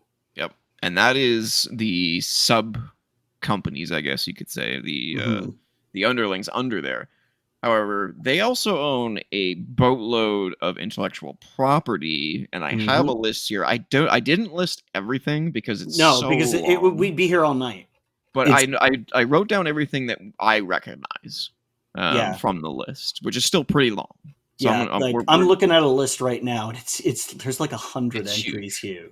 Yeah. So in alphabetical order, according to my list here, we got Airline Tycoon, which I remember playing that a long time ago. It was a great game. You run an airport. That was pretty cool. I like sim games like that. Yeah. But I don't think there's been a new entry in that series there might be a mobile entry now. I don't know. Yeah, maybe. Alone in the Dark, which there was a new game in that series that just came out recently. However, the studio that created it has been shut down after it failed. Yeah. Not a shocker from Embracer. We'll talk about that later. Nope. They also own Aura, the video game series. Black Mirror, the video game series, not the show. Carmageddon, which I can't believe hasn't had a that seems like a weird acquisition. Was that like a bundle? Like a bunch of It must have been IPs part bundled? of something they previously purchased. Yeah. Because when was the last time anybody did anything with Carmageddon? I think it was N64 or PlayStation 1. Pretty sure. I think was there a Dreamcast version of Carmageddon? Oh, there might have been, yeah. I think maybe like Carmageddon 2 might have had a Dreamcast version. Yep. That was pretty common back then, as late N64 and PlayStation games would get basically fancier Dreamcast versions that had like higher resolution and like better textures. Yeah, there was like an up-resed port, kind of a thing. Like Resident Evil, kind of like going from PS4 to PS5. Yeah. You premium edition, I guess, if you had a Dreamcast. If you had a Dreamcast, which very few people did. Yeah, unfortunately. Castle Storm, which I think is like a tower defense game. Probably. Some kind. They own the board game Catan, which is a huge board game, very popular. Very successful, very popular. Codename Panzers. There hasn't been a new entry in that since PS2, I want to say. Crystal Key, which I don't recognize, but I'm pretty sure it's a CD-ROM, like almost DOS type game from back in the day. Darksiders, which they've just revealed they're working on a new entry into that. Yep, because there's of 4 THQ. games in that franchise, I think. Yep. Darksiders 1, 2, 3, and Genesis, which is like a side side game to the main story. Mm-hmm. De Blob. Do you remember De Blob? De It's Blob. like a Wii Yeah. game. Yeah. Dead Island. Oh yeah. Desperados, the video game series. It was like a top-down strategy game, I think. Okay. For When PC. you say Desperados as a video game, I think of Dashin' Desperados on the Genesis. No, definitely a different video game series. Destroy All Humans. Which, yeah. Just got 2 remakes. Of, I like those the first 2 games. they were pretty good. Games. Yeah. I haven't played the remasters, but I liked them back in the day. Yeah, they were good. They were funny. Yep. They own Deus Ex. Yep. Which is crazy. As a result of the purchase of Eidos. Yep. Which Square Enix sold to them for $300 million so that they could invest in NFTs. Let me ask you something. Oh, don't get me started, man. Do you think that Square Enix is going to make more money on their NFTs than they would have on the Tomb Raider franchise? NFTs. I can't believe anyone bought into that nonsense. I cannot. Everyone was doing it for like 2 months. Yeah. And then quickly everyone realized this is the stupidest thing anyone's ever done. This is worse than cryptocurrency. This is stupid. I could go NFTs. on a whole rant about how like the failure of NFTs is what gives me hope for the human race. There is a line that people collectively realized this is a load of shit and utterly rejected it is like genuinely giving me hope for the future of our species. I remember when WWE was selling NFTs, I was like, oh my God, come on, get off this train, people. Yeah. They were they were trying to do NFT shit for Stalker 2. And wow. That lasted for about a week. And then the backlash. By about a week later, they were like, yeah, okay, we hear you. We're not doing this anymore. They still exist. Whether anyone cares, I don't know. But they still exist, but I mean, that doesn't mean they're worth anything. No. Full Spectrum Warrior is the next one. Oh man, great game. That was the first game I ever heard the F word in. Was it really? Yeah. I'm trying to think. Yeah, it was the same era as Grand Theft Auto 3. Yeah, San Andreas. So... San Andreas is where they started saying fuck. It's not the first game to have the word fuck in it. Like Fallout had fuck back in like 1996. I bet your Postal did. But you know what probably did before it is Painkiller or Soldier of Fortune. I bet you they did. Soldier of Fortune might have. Painkiller, I don't remember hearing the word fuck in that game. Oh no, not Painkiller. Kingpin. Remember Kingpin? Maybe. Yeah. That was a vulgar, violent game. Yeah, but I remember playing Full Spectrum Warrior, and I was going through like I think the tutorial, like the boot camp level, and some soldier said some dumb thing, like it was like a weird question to ask in the middle of a live fire exercise, and one of the characters like, "Are you fucking kidding me? Do you not know how this?" And I was like, "Wait a minute, did you just say the F word? Yeah, in a video game you could do that now?" I think I remember that as well because I was playing it on Xbox. And yeah, that's where I played it. I think my mom or my dad was like, they came over and they were like, "What'd they say?" They putting that in games now? Yeah. Yeah. Yeah, that was. It was a good game though. Yeah, it was cool. It was. It was basically an RTS in third person. Yeah, it was what I imagined, because as soon as I played it, I was like, they should make a new XCOM game like this. Mm-hmm, way back in what was it, 2003 that game came out.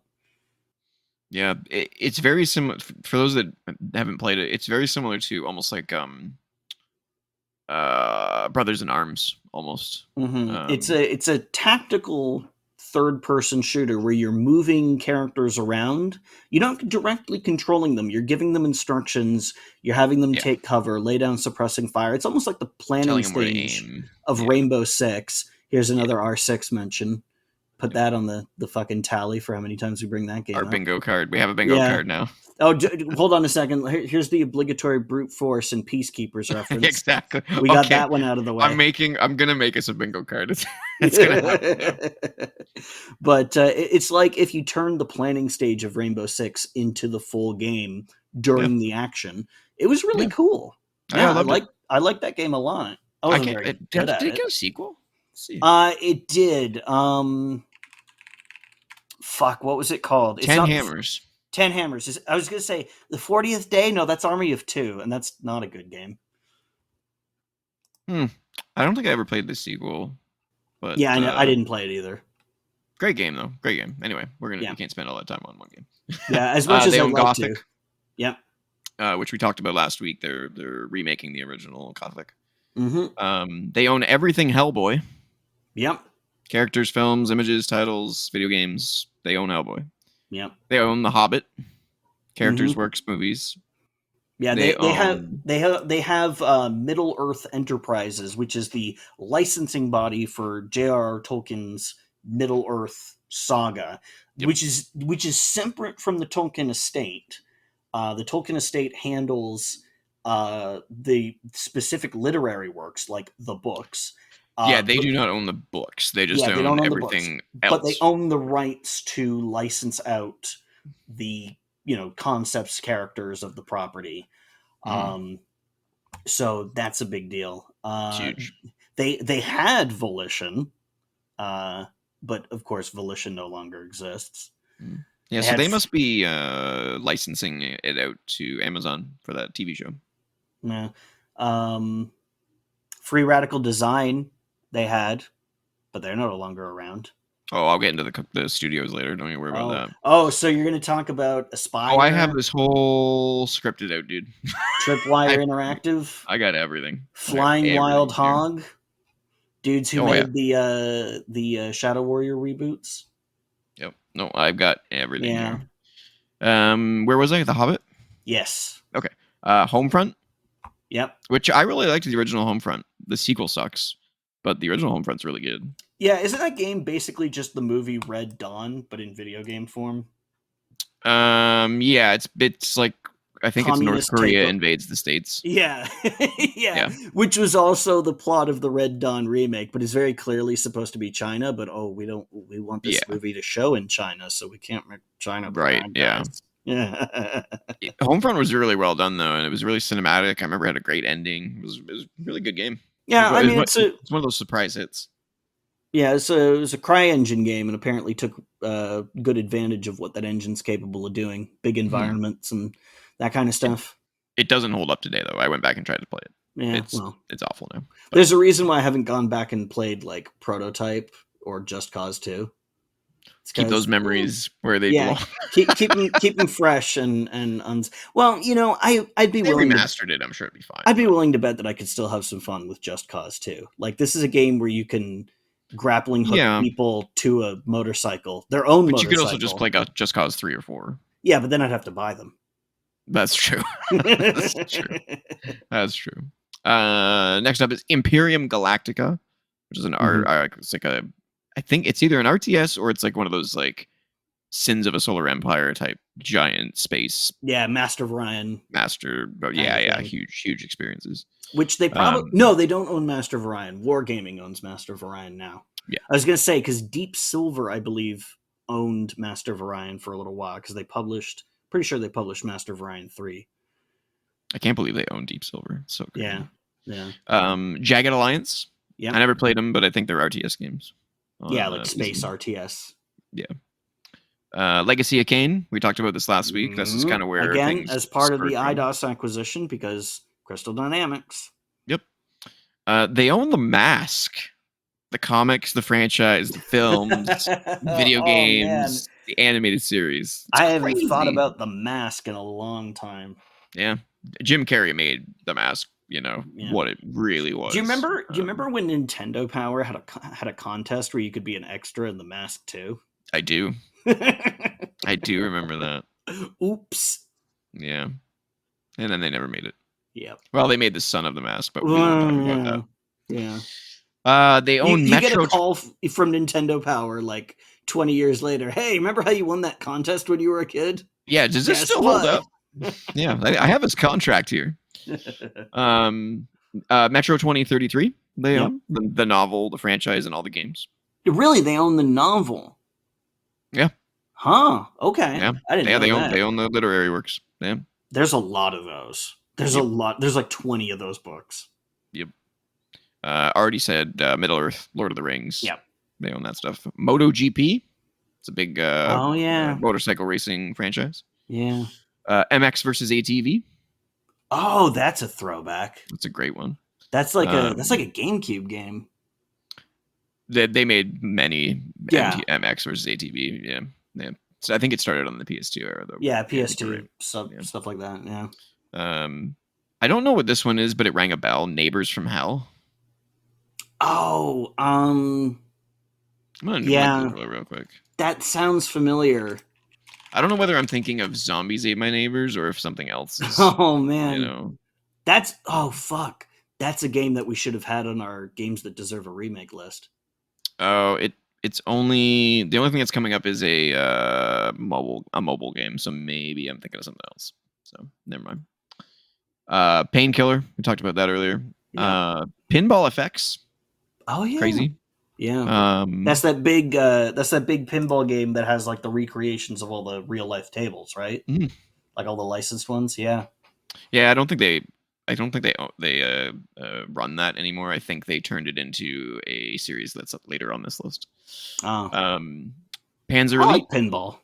Yeah, pinball's great, man. Do you Yeah. remember the best pinball game I've ever played that I've got addicted to? Actually, there's two, but the one I'm talking about came with Windows. Do you remember this one? Oh, Space Cadet pinball. Was that what it was? I'm gonna look this up. Yeah. Space Cadet Pinball. Space Cadet 3D or something. It's not actually 3D, but it had like sort of 3D looking graphics. It was a Maxis game. Wow, that is a blurry ass image. Someone give me an actual. Yeah, this is it. Yeah, dude, I made countless. I took countless hours out of my life on that game. That game was so good. A hell of a lot better than playing solitaire. Yeah. Dude, I couldn't believe that came for free. Like, when I worked in a video store, I played so much solitaire on the checkout PC because it was at the end of the video store days, and man, there were not a lot of customers. I got really good at solitaire. It's amazing how much fun a thing can be if it's your only means of entertainment. The fact that they don't include solitaire as a free game on Windows anymore is a crime. Yeah, it's absolutely ridiculous. Red Faction. We've talked about that previously on the show. I'm surprised that hasn't made a comeback yet. Well, they first game was Armageddon, right? Yeah, and that game didn't get like super well received critically or commercially. Guerrilla was the big one. So good. Yeah, the explosions and the destructibility and oh my god. It was kind of interesting though because they went from destructible ground to destructible buildings. Yeah. And they never took that tech anywhere else. No, I would have sold that tech and be like, "Here, Grand Theft Auto, you have it." That's really weird. They had a really clever way of doing it because it doesn't actually destroy the environment, but it creates a negative space object that carves out a piece of the environment. That's a good idea. So you don't have to the ground one though. Yeah, for the first two games. Yeah. You don't have to keep track of the exact deformation. You just say, "Hey, there's a negative space object here," and they're prefab shapes, right? So they're like roughly spherical because it's an explosion, like a rocket explosion blows away part of the wall, and then you chain those together, and nobody notices that it's the same shape over and over again. I may have. Well, yeah, but back then it was pretty impressive. Yeah. But I mean, it's not going to matter in like a multiplayer match. Although I don't know how much of the Geomod tech works in the multiplayer match because they might have wanted to. They do. I love when I say that. They do. Mm-hmm. They do land deformation in Helldivers 2. Oh. Yeah. Okay. So like when you call in like an airstrike, it will leave a crater. Cool. It's pretty cool. Yeah. If you call in like a barrage, which is like just a barrage of huge gunfire that comes down. You go in there afterwards, and there's just potholes, massive potholes everywhere. Cool. Really cool. The next game is Risen. There hasn't been a Risen game in Oh quite a God, while. Risen. It was like a third-person swords and sorcery type Yeah, of I haven't heard that name in so fucking long. if I remember correctly, I think it was the spiritual successor to Gothic. So it's kind of in the same vein Yeah. as Gothic, but there was also Sacred, which I think was also very similar to Oh Risen. yeah. Another big one is Saints Row. Yeah. They own, Because which, of as we all Volition. know, failed miserably to be rebooted recently. Yeah. I mean, where do you like the thing about that series is where do you go after going to hell? Yeah, that it needs to be rebooted from the ground up, like Yeah, not not just just a like Saints Row 1 remake. Like we need to yeah. reinvent this because it's Yeah, yeah, exactly. They need to go back to the drawing board and think, what is Saints Row at this point? Yeah. How can we use this IP some other way? Because it's not working anymore. Yeah. But it was unfortunate that spelled the end of Volition. Very talented people there. For sure. Spellforce they own, which I think is the free-to-play 3-on-3 or 5-on-5 sorcery game, I think. Yeah. It's actually pretty good. I remember I played the beta. Oh, yeah. It was pretty fun. I'm not a huge multiplayer guy, but it was fun. They own Splashdown, which is kind of like Wave Race. Oh, okay. They own Stuntman. Remember Stuntman on the PS2? Oh, yeah. It's kind of like Driver, but yeah, like you are the movies. You are the movie. You are the stunt guy in the game. Yeah, it's very cool. Yeah. They own Summoner, which they haven't done anything with. No. They own Thief. Oh yeah, again because of the Eidos acquisition. Mm-hmm. They own This Is the Police, which is a really cool indie game. That's like the tactical. Yeah, you basically have an overhead view of the city, and you send the cops to various locations. Yeah, yeah. The first one's really good, but I think they put a story in it, and I think that's what kind of ruins it. Honestly, is if it was just like a simulation type of thing, it probably would have been better. It sounds like what was that game? To Serve and Protect, it was like a DOS game from the early 90s. Yeah, I don't. Yeah, I know what you're talking about. Shoot. Oh, that's gonna bother me now. Yeah, but yeah, I know what you're talking about. Yeah. Yeah, it's a good game. They made a sequel, which wasn't nearly as good. Another company came around and made a game that's like This Is the Police. I think it's called Call 911. Okay. And it's literally just you send the cops, fire trucks, and ambulance to various spots on the map, and you use real maps, so real cities. Okay. It's really fun. It gets old pretty quick, but it's fun. Sure. They own the board game Ticket to Ride. Very popular board game. I actually don't know that one.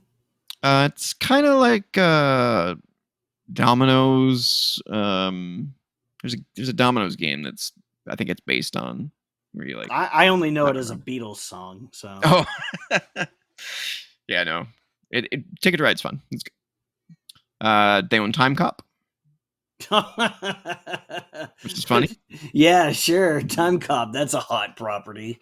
Yeah, they own a lot of old stuff that they're just not doing it. Yeah, yeah. They own Time Splitters, which I think they canceled a remake recently of Time Splitters or a reboot of Time Splitters. Yeah. They own Tomb Raider. Yep. Which I will say, just got a remastered trilogy release that's actually pretty good. I played. I don't know if it was a remaster, but I played Tomb Raider Legend that just came out. Maybe it was part of the remaster collection, but sold separately. Maybe I don't know. It runs really well. I was surprised. Yeah, there's like Tomb Raider 1, 2, and 3 remastered. It's just like literally. Yeah. I know what you're talking about now. But they've got updated graphics, and of course, you can hit a button to put it back to the old school graphics. And they've also got some updated alternate controls if you don't want to play with the old controls. Yes, it's not perfect tank controls, but it's about as good as I think you could do with those games. Yeah, without completely rebuilding them from the ground up. Tomb Raider Legends is better than I remember it being. It's playable, so it's super playable. Dude, you know what? You know what wasn't bad? Tomb Raider on the Game Boy Advance. It was all right. Yeah, actually, yeah, you're right. Yeah. You know what else is And decent on the GBA? Max Payne. yeah, wasn't that a top-down shooter? Yes. Yeah. It worked Yeah. surprisingly well with the limitations, and it didn't have the fucking burning building level.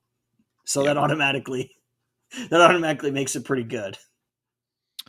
And then the last two games they own are We Sing, which is like the karaoke Some game, whatever. and Zen Pinball, which I think is the spiritual successor to Pinball FX, which is what I mentioned earlier in the list.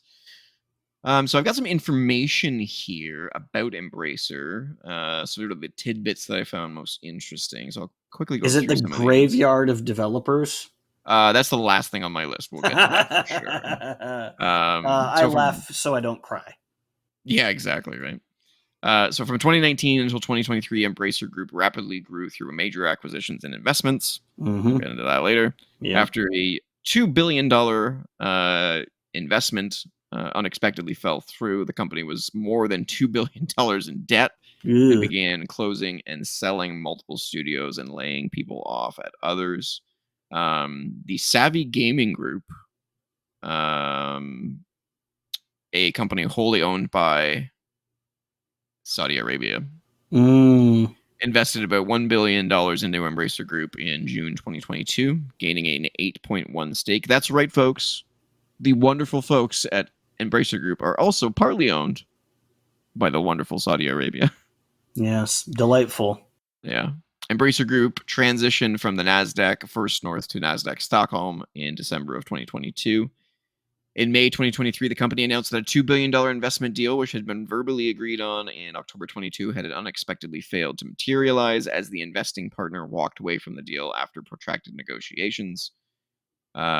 Shortly following the announcement, the company's shares fell by 40%. Ooh, Which is, I'd feel bad for them, except you can't because they kind of screwed themselves.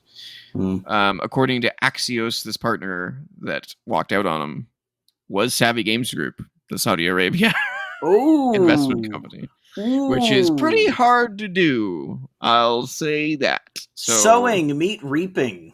Yeah, so they gave him $1 billion, and then when they wanted 2 more, they were like, No. "Nah, you're kind of fucking up." We got journalists to dismember. Yeah, I thought that was pretty karmic. Yeah. Embracer Group consequently announced in June 2023 that it would immediately begin implementing a large-scale restructuring program focused on cost reduction, compromising layoffs, studio closures, and divestments, and project cancellations until March 2024. Yeah. The company closed the THQ Nordic studio Campfire Cabal in June, and a bunch of other ones that I'll go into later. By November 2023, Embracer Group had laid off 904 employees. Christ. Which is only 5% of its workforce. Yeah. And canceled at least 15 projects. They reduced their debt from $2 billion to $1.5 billion through this. Oh, well done, guys. Big chunk. Well worth it. So fucked that you can lay off 900 people and it's a minuscule number, like 5%. That undersells. That was the best way you could do this. Like, really? That undersells just how many people are now out of a job by such an. It's disgusting. It's insane. It's fucked from one layoff. Yeah. And they also warned at that time that further layoffs and studio closures were likely to come. Fast forward to April 2024, Embracer Group announced its intention to transform into 3 standalone publicly listed entities on the NASDAQ Stockholm within the next 2 years. They were going to split themselves. What's that? Got to split that debt. Exactly. Make it more manageable. So they're splitting into a board game segment under the Asmodee Group, an indie game segment under Coffee Stain Publishing, and then a segment to manage its library of licensed intellectual properties like Middle-earth. Embracer CEO Lars Vingerford stated the company's restructuring was complete and had no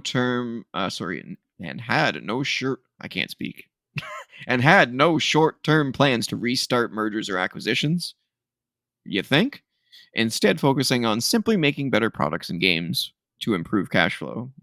Gee, that's Now, mind blowing. I have a question. Did you mean to say murders and acquisitions?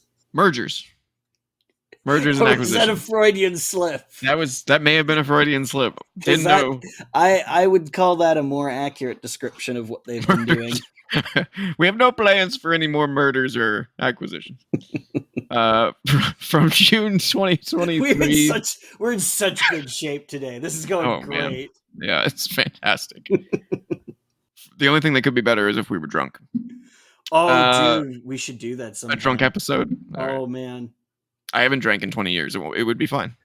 From June 2023 to May 2024, the restructuring had led to the loss of 4,532 employees. Stop adding numbers to that. The closure of 44 studios.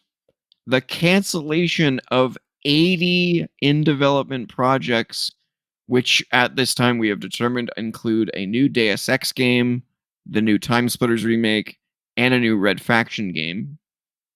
Despite these steps, as of June 2024, the company still faces $1.5 billion in debt. As of June 2024, Embracer currently employs over 12,000 people from across 108 studios. Thus far, Embracer Group has closed, divested, or sold 15 studios that include Foxglove Studios, which was divested in 2019, Square Enix Montreal, which was acquired by CDE Entertainment in August 2022, and then closed in November of 2022. I'm sweating. I have the rage sweats. Plucky Bytes. I don't know who they are, but they were founded by Amplifier and closed in 2023. Vermilla Studios, divested in 2023. Campfire Cabal, we previously mentioned. Goosebite, divested in 2023. Volition, acquired by Deep Silver in January 2013, and then eventually closed in August 2023. River End Games, divested in November 2023. Free Radical Design, which was reestablished by Deep Silver in May 2021 and then closed in December 2023. Why? Why would you do that?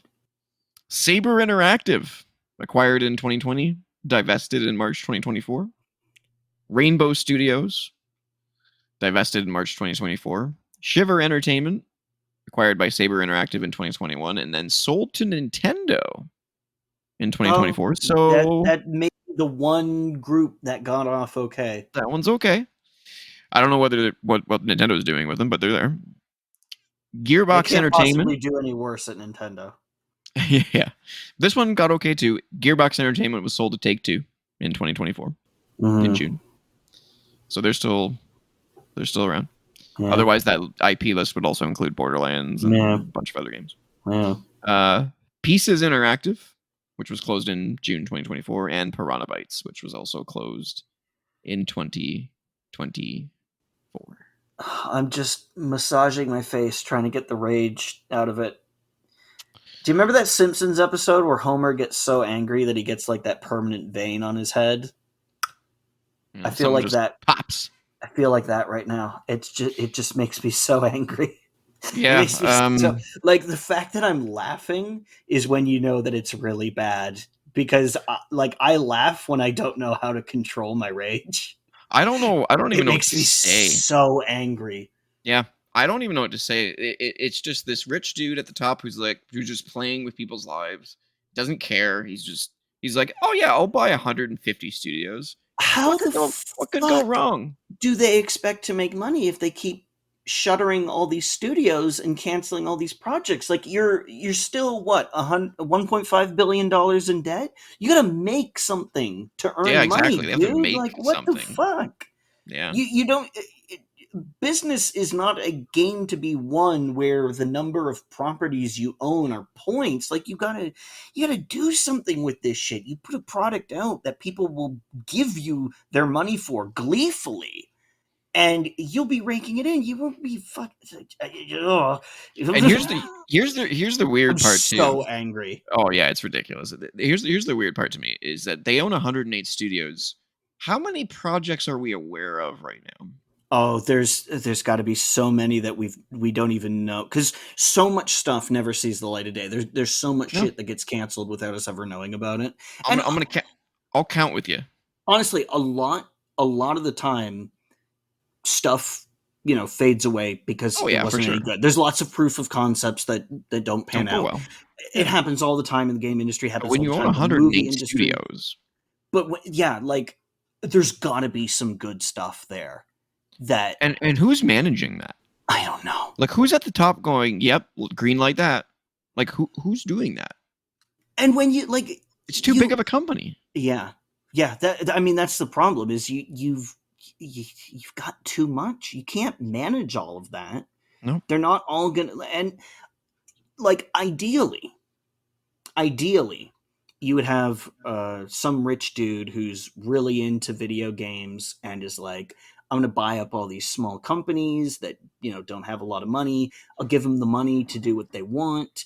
Some of them will be hits, some of them won't, but the big hits will subsidize the ones that aren't big hits, so we get some cool independent, non AAA Hollywood blockbuster, like something that's just not more of the same, right? We'll get something new and original and interesting, and maybe it sells or maybe it doesn't, but at least it's a good game. And the stuff that does do really well and makes more, way like its budget way back and beyond, can make up for the stuff that doesn't. That's the dream. That is not what's happening here. This is Yeah, some guy going, I am gonna just bulk buy as many fucking products and properties and studios as I can, and then I'm gonna sift through for what I want and toss the rest. And fucking like the fact that they're or he just thought that owning these IP would be a boon and didn't think about, oh shit, what do I do with them now that I own them? yeah, like It could be maybe that too. maybe he thought that he could flip them to somebody. Not that I think anybody's chomping at the bit for the Carmageddon IP rights, but fuck, I don't know. I have to assume that. I mean, who knows? But maybe one of their hopes was that with that many studios, there's got to be a game in there that ends up being the next Fortnite or like the next Maybe, $1 billion a year free to maybe. play something, right? And there But it might ain't very well happening. be if you didn't fucking fire over Right? 5,000 people. Yeah. Any one of those people could be the next Shigeru Miyamoto. Like you could have the next big thing in somebody's brain, but now they don't fucking work for you anymore, and you'll never know now. I don't even know if they would know that they have someone like that with 108 studios. Yeah, Think about how many studios. That's 108 studios, dude. yeah, That's crazy huge. yeah, PlayStation has what? 12? something like that. And they're one of the biggest like video game manufacturing hardware companies in the world, and Yeah, they and own 12. even then, I think that's pushing it a bit much. I mean, obviously, you have If that's pushing it, 108 is like yeah, astronomically stupid. like you have internal teams that you put together. You might have like sort of separately operating but wholly owned studios, stuff like that.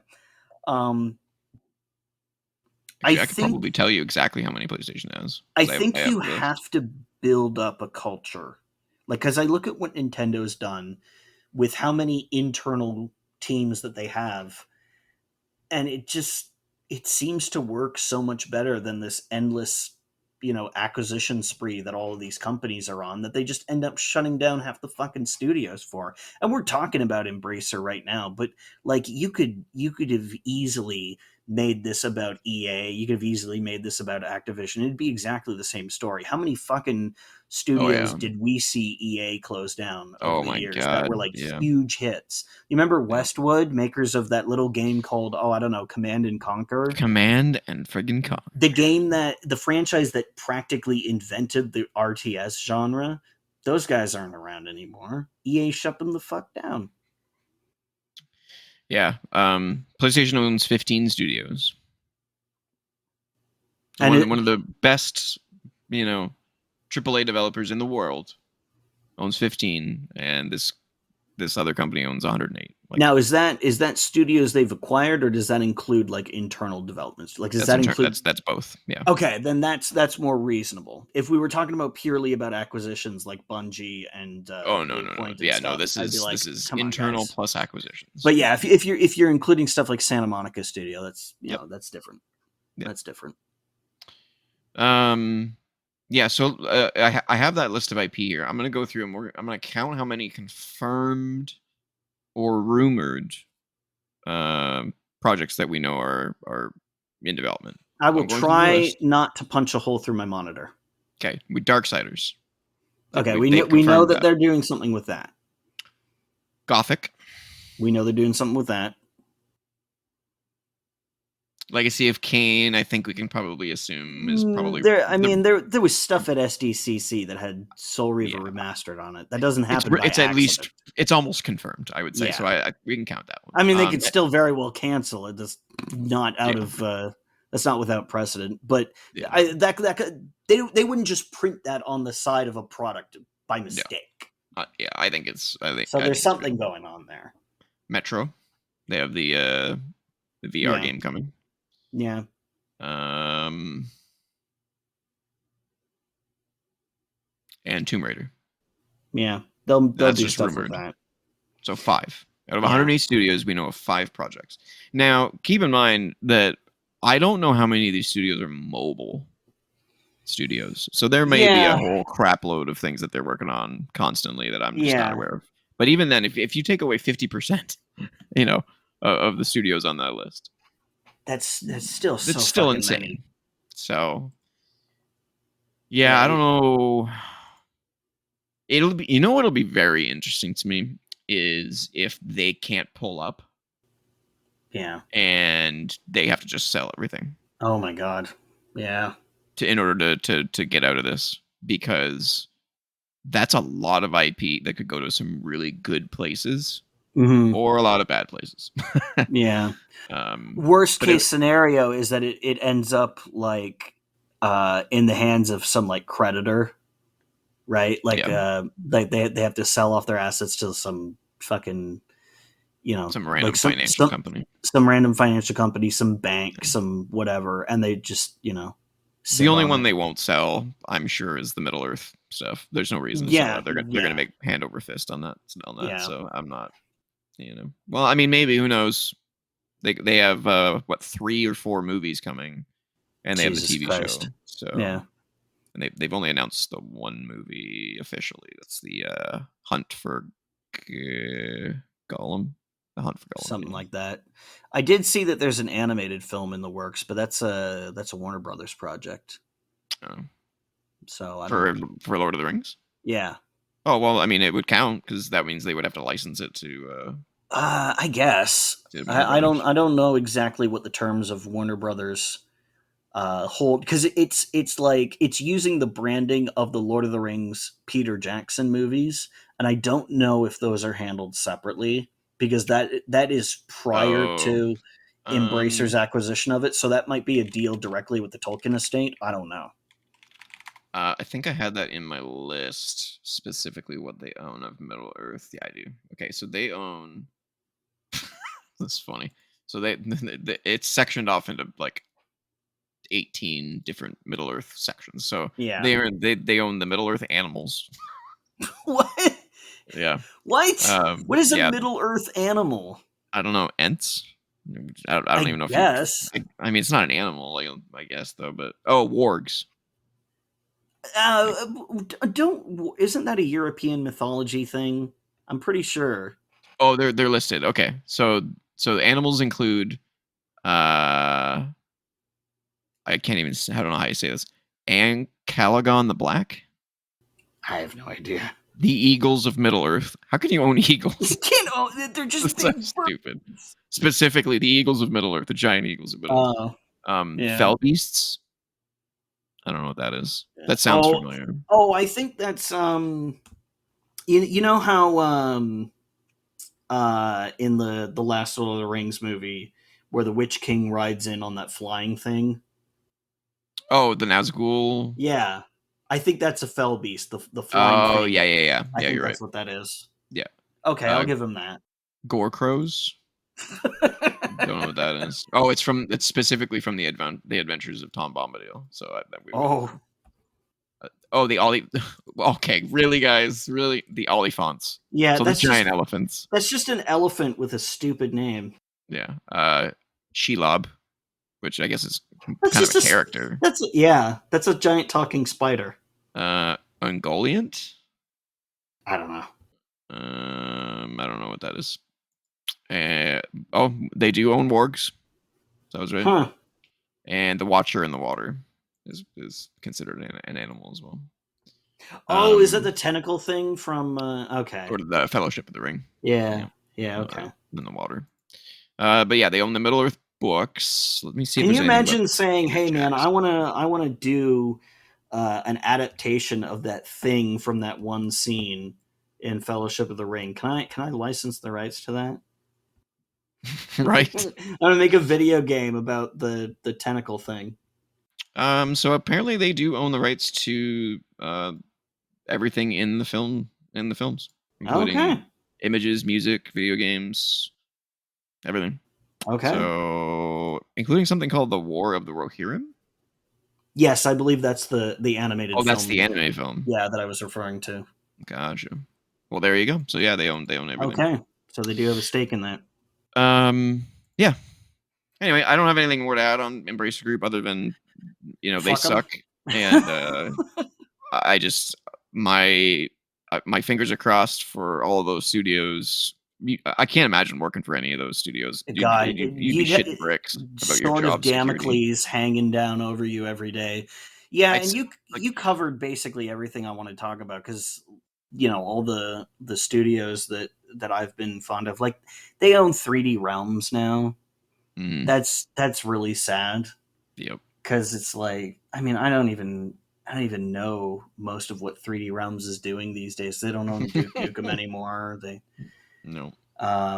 Like, I don't know. Are they gonna fucking bring back? Oh Christ, what was that flying game they did? I can't even think of it. I have it on Steam. Fuck it, it doesn't matter. Crimson Skies? No, God, no. You know what? Let me open up my Steam and take a look. Because it's one of their older games. It's some flying. Oh Christ, no, don't start downloading the Doom SDK. Stargunner? No. Terminal Velocity? Terminal Velocity, yes, that's it. It's kind of like Wipeout, wasn't it?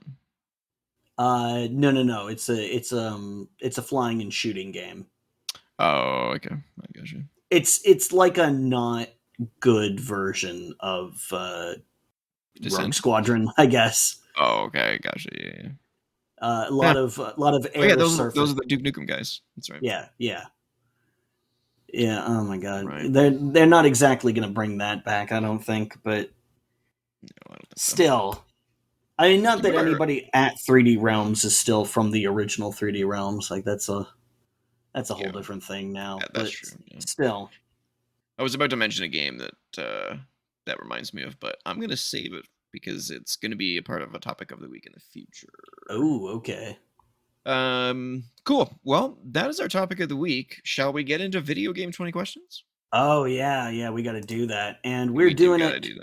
We're doing it different. We are doing it differently. So Andrew and I discussed video game 20 questions, and we've decided that the AI is not reliable enough to do this on a permanent basis. Maybe one day I will. When it flat out fucking lies to us, I actually went and tried ChatGPT as well, and the first game I asked about, I got wrong, but I think like one of the first, I think it was like my 7th question, I was like, did Capcom develop it? And it said no, and then it ended up being a Capcom game or something like that. Yeah, I would not rely on.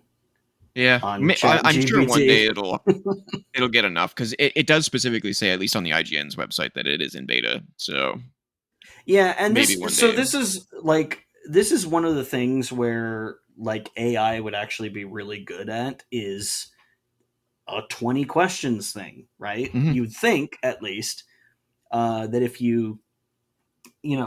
it basically trained a large language model and gave it access to a database with like it, properly categorized information about games, Yeah, you would think that you could actually make this a pretty good 20 questions I bot, think they will.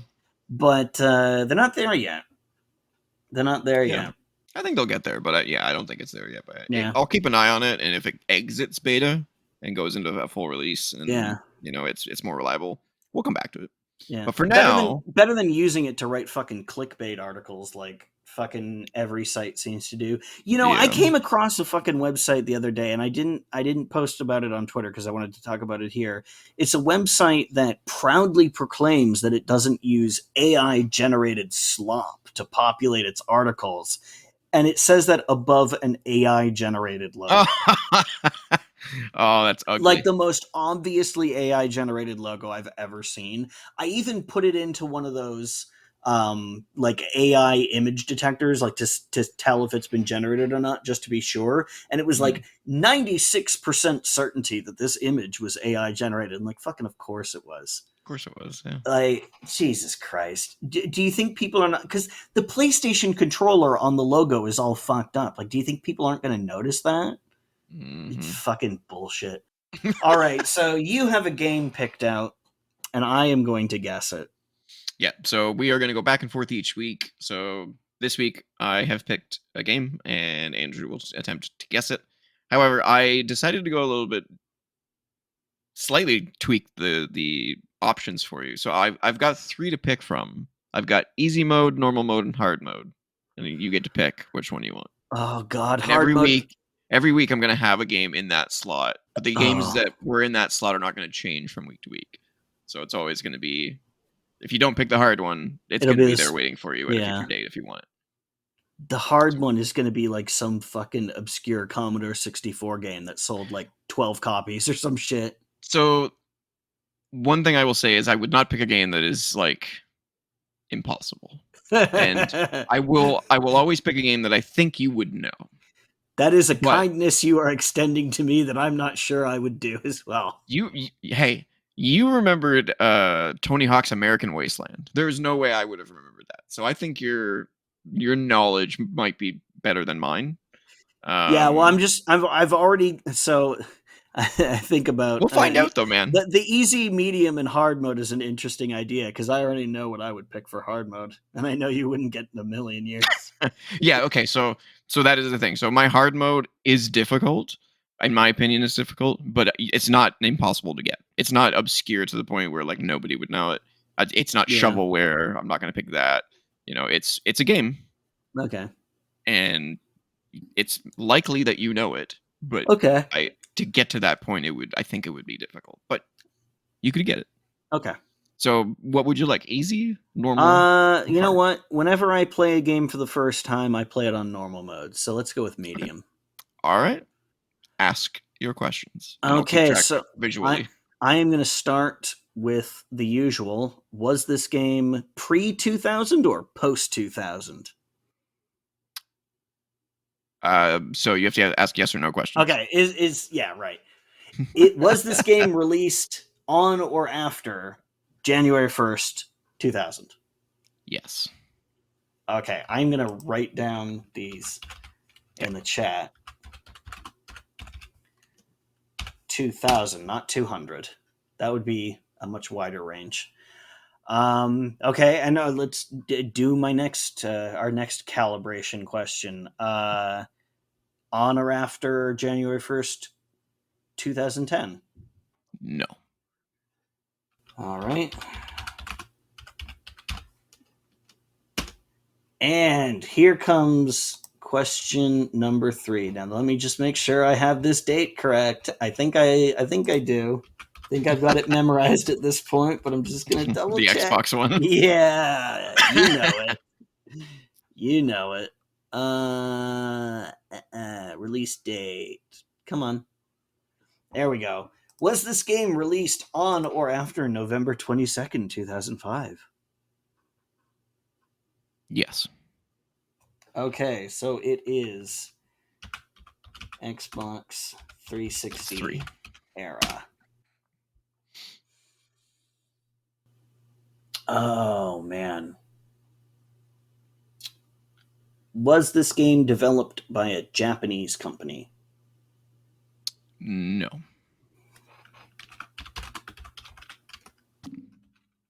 I will double check on that, but I'm 99% sure that it is not.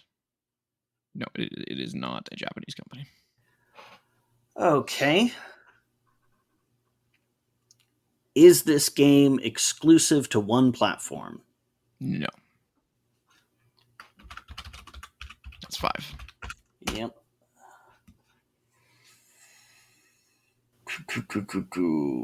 Okay. Not Japanese, not exclusive.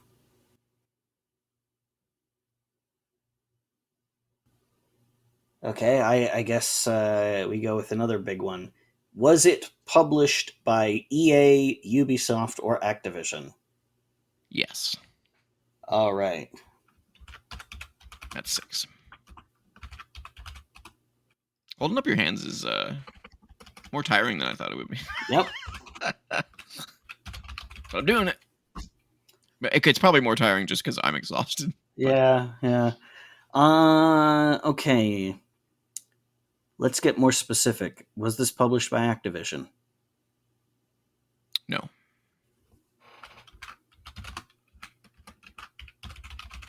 That's 7. Was it published by Ubisoft? No. That's 8. Okay. That narrows it down. Oh boy. By how much?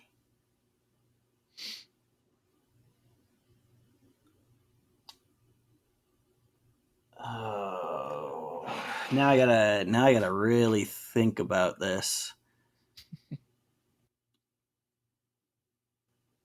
I can't give hints. No, you can't. I want to, but Yeah. I cannot. It's hard not to talk. Well, here's a thing that'll narrow it down. Is it a sports game? No, it is not a sports game. Okay, that makes it considerably easier. That's 9. Is it a licensed game? No. That's 10.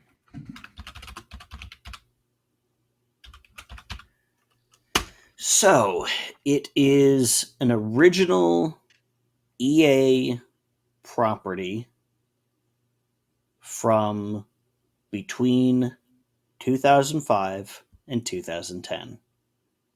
Mm-hmm. That's not that bad. I'm not in that bad of a space. I'm 1, 2, 3, 4, 5, 6, 7, 8, 9, 10. Yep. I am 10 deep. Yep. Okay. So let's see. Oh, I will say, I'm just gonna put it out there. You don't need to follow this at all. But keep in mind that I'm human. Of course. So a lot of the questions that we were asking before that we don't think it would know, you can ask me. Yeah. Such as like, was the weird math question I tried to put in. Yeah, is its Metacritic score above a 90? Yeah. Stuff like that. Yeah. Can I ask a question for clarification? Yep. Would you consider a racing game to be a sports game? Yeah, I would. Yeah. Okay. Yeah. So then it wouldn't be a racing game. Because the thing is, I wouldn't consider it a sports game. So, okay. I mean, it's debatable, right? It's debatable. We could probably decide on an answer for that question for future episodes. To me, a sports game would be like a game that involves a human athlete. In racing, the athlete is kind of the vehicle. Okay. Like, I'm not saying that race car drivers don't have skills, but it's a different kind of skill. Yeah. Okay. Yeah. So for future episodes, sports and racing will be separate. Yeah. We'll just But we'll for just the agree to purpose that. of this one, you consider them one and the same. Yeah. So it is not a racing game. Okay. And that's the kind of important thing that a human can bring to the table that the computer won't. Yep. So it's not a racing game. Oh man. It's not a licensed game. I wasn't playing a lot from EA around that time. I had to think about this. Because I would have gone with like one of the Lord of the Rings games, but you said that it's not a licensed game. Correct. It is not licensed. Yeah. An original EA property from, well, is it an I didn't say RT? EA developed it. I just said No, they published it. but it's just to a be clear. published, so it's from one of their studios. Is it an RTS? No. It's 11. So it's not Command and Conquer Generals. That was a great game. Mm-hmm. I forgot about that game. Now I want to play that game. What was the last one in the Tiberium series? The one where it turns out that Kane was an alien all along, or was like seeded by aliens or something. Oh man, that was a weird one.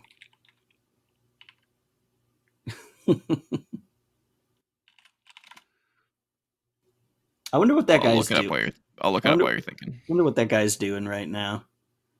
Tiberium Twilight. Oh yeah, there you go. Oh right, because they had like Tiberium Dawn and that's kind of stuff. Tiberium Wars, Kane's Wrath. Yeah. There was Renegade. Remember that one? Oh, is that the shooter? Yeah. Yeah. It was ahead of its time. Yeah. Too ahead of its time, maybe. Yeah. Okay. 11. You're at 11. Yeah.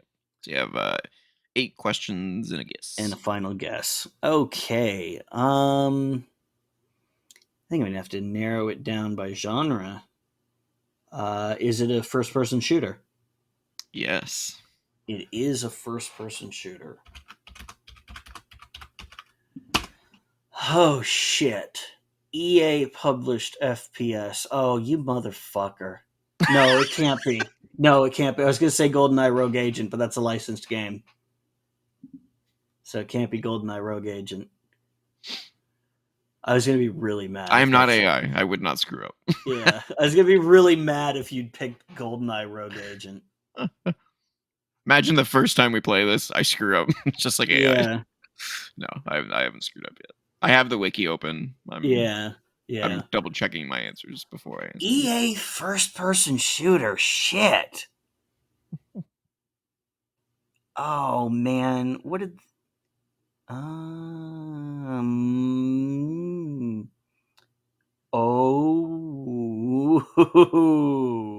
on a minute.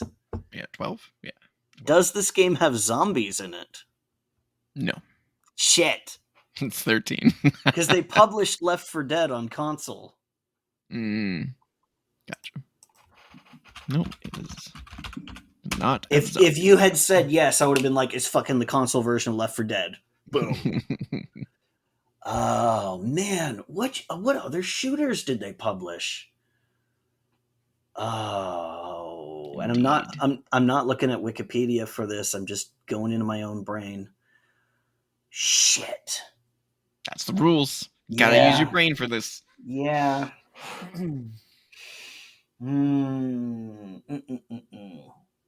Okay. Well, this is probably not going to narrow it down too much, but does it have online multiplayer? No. No online multiplayer. That's interesting. It's 14. What first-person shooter didn't have multiplayer during that time? That's the real question. This is going to take me longer to figure out than your fucking photograph. Yeah. For context, me and Trevor have spent the last few days trying to figure out a game from his childhood. There was a photograph of, and he was sure that it was an NES game, and I was sure that it was too because it looked And an I was awful sure it lot was a like side it. scroller. Yeah, but it turned out to be T2, the arcade game on Super Nintendo, which somebody on Reddit figured out. Yep. But as soon as you said that, and I looked up the like a screenshot from the game, I was like, "Oh, this is 100% the UI." It Yep. was a weird UI. It had two separately colored bars at the top of the screen, and you were actually right. You said maybe that's player 1 and player 2. It was. Yeah. Yeah. So good call on that one, but yeah, that was so weird. Yeah. I even thought about like, oh, maybe this is Terminator on the Sega. No, it can't be on the Sega CD because it looked Yeah, kind and of I like wouldn't definitely never have played that. yeah. Oh man. Um. No, they didn't do Area 51. Oh, I Did remember they? that. I remember Area 51. Yeah. It was a decent game. Also, one that I haven't gone back to because I'm afraid it won't be as good as I remember it being. Is it the game I picked? That's the question. Yeah, that's not an EA game though. I don't think. Fuck. Shit. You can give up, by the way. I'm not gonna. I ain't fucking Yeah. giving up. All right, he's not giving up. Hell Hey, no. Dante, come on. Hell no. I've got it so narrowed down. It's not a problem if I don't know what questions to ask. It's a question of like I have a big hole in my brain where EA stuff is. I took the closure of Origin really hard. I I EA had Origin? no Origin, the developer Oh, okay, of I was gonna say Ultima EA Origin. I hate EA Origin. and Wing Commander and a bunch of other games that they shut down and then reused the name for their fucking storefront. Yeah, God you damn it. tell him. They fucking canceled an Ultima game that was in development, and that really pissed me off. That's another series that's been dormant. Yeah, well, EA, man. There you go. Yeah. The creator would love to buy it back, but they're asking too much for it. Of course they are. It's EA. Yeah. Shit. I can't. Wait. No. Oh, I'm fucking stupid. Stupid. Oh. I'm so fucking stupid. Is it a World War II game? No.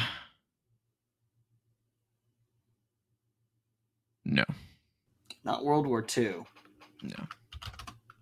I was pretty sure of that. I just wanted to double check. Is this a game in the Medal of Honor series? No. That's 16. Is this a game in the Battlefield series? Are you sure you want to ask that after you asked if it was online multiplayer? Oh, fuck. That's a good point. Just trying to be fair. Yeah. Shit. Shit. 3 questions and a guess is all you got left. Fuck. For the record, I know you know this game. So of course I know it, but damn it. It's funny. It's a great game. This Video Game 20 Questions is a great game, unless you can't remember what the game is. It can't be Mass Effect, because that's not a first-person shooter. That is a third-person shooter RPG. So it can't be. You could ask if it's based in reality or sci-fi. Just throwing that out there.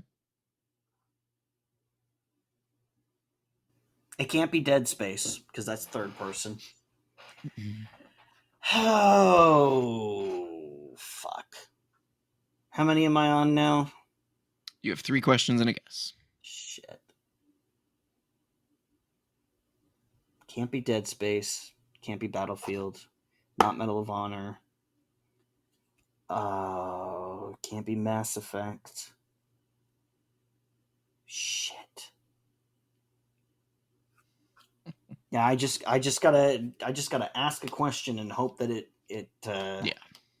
hope that it triggers something in my brain. Fuck it. Is this a game based in reality? Yeah. Okay. It's realistic. It's not. Yeah. It's not sci-fi, right? Yeah. Yeah. Whew, realistic EA first-person shooter from the 360 era without multiplayer. See, that's what's killing me. That's what's killing hold me. on. Hold on. I did make a mistake. Oh shit.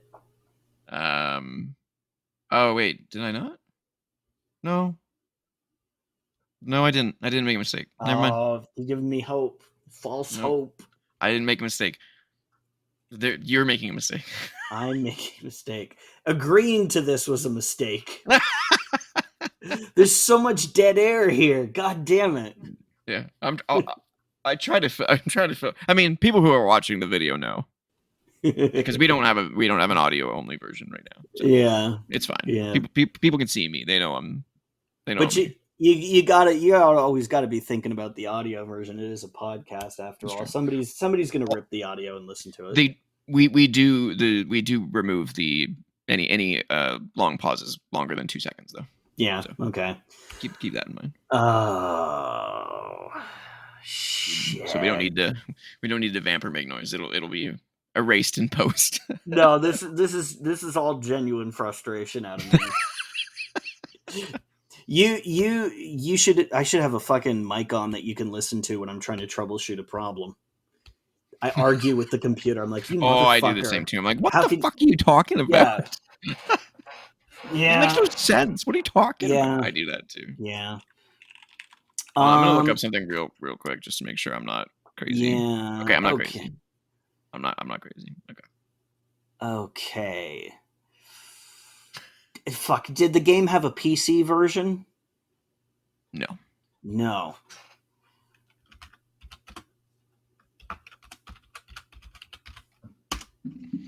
I will say that there is an assumption that you're making. I'm not gonna tell you which one, but there is an assumption that you're making that is. It's tripping potentially, me up. I'm sure. There's there's an assumption you're making that is screwing you up. Yeah, I know. It's just that I don't know which one it is. I wish I could help you more, but I would be cheating at that point. Oh, fuck me. If you get to the point where you give up, then I'll start giving you hints, and we can see if you can get it from there. But it won't count. It won't count as a win at that point, though. Does it have local multiplayer, like co-op? No. So it's not Army of Two. Great game. So you have one question and a guess. One question and a guess.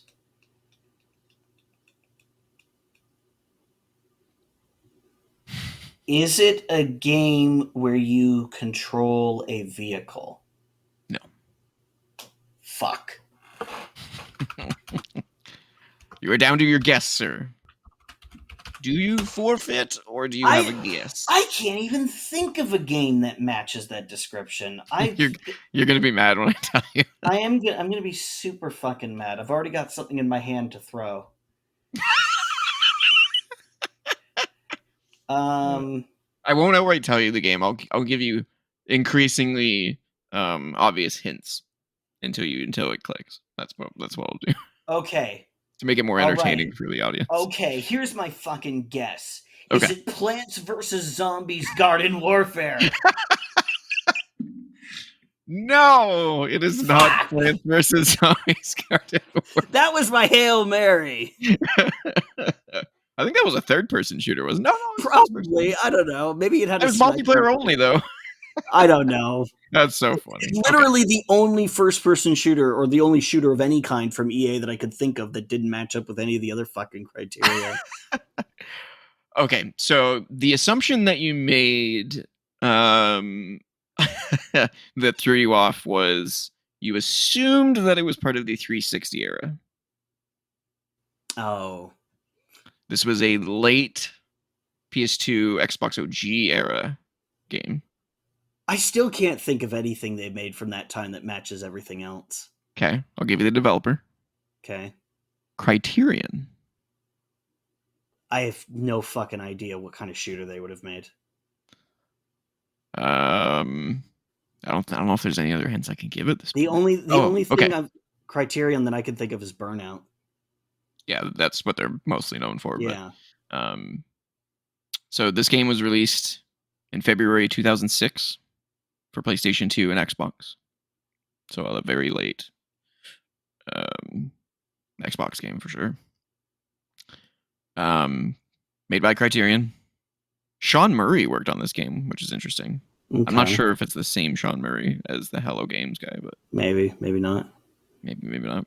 So I'll give you the description and we'll see if you can get it from there. Okay. The player assumes control of Jack Keller, a Black Ops agent being interrogated about his previous missions involving a terrorist operation.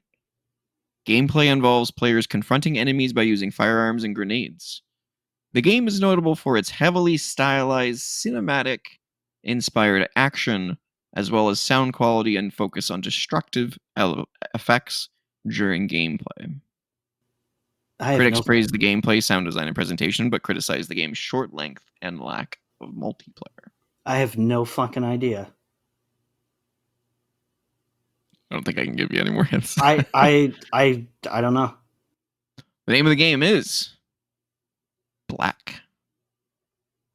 Black was an EA game? I know. That threw me for a loop when I saw that. I was like, oh, Electronic Arts made that game. Well, holy shit. I fucking thought of Black, but I was like, that's not EA. Fuck. Well, that's why I couldn't think of it. I had no fucking idea that was an EA game. Yeah, I remember that game. That was going to be their Halo killer. It was a great game, though. I remember but it wasn't the visuals killer. Were stunning for that time. So good. They also made a spiritual successor called Body Count, which was made by Codemasters in 2011. Yeah, let me...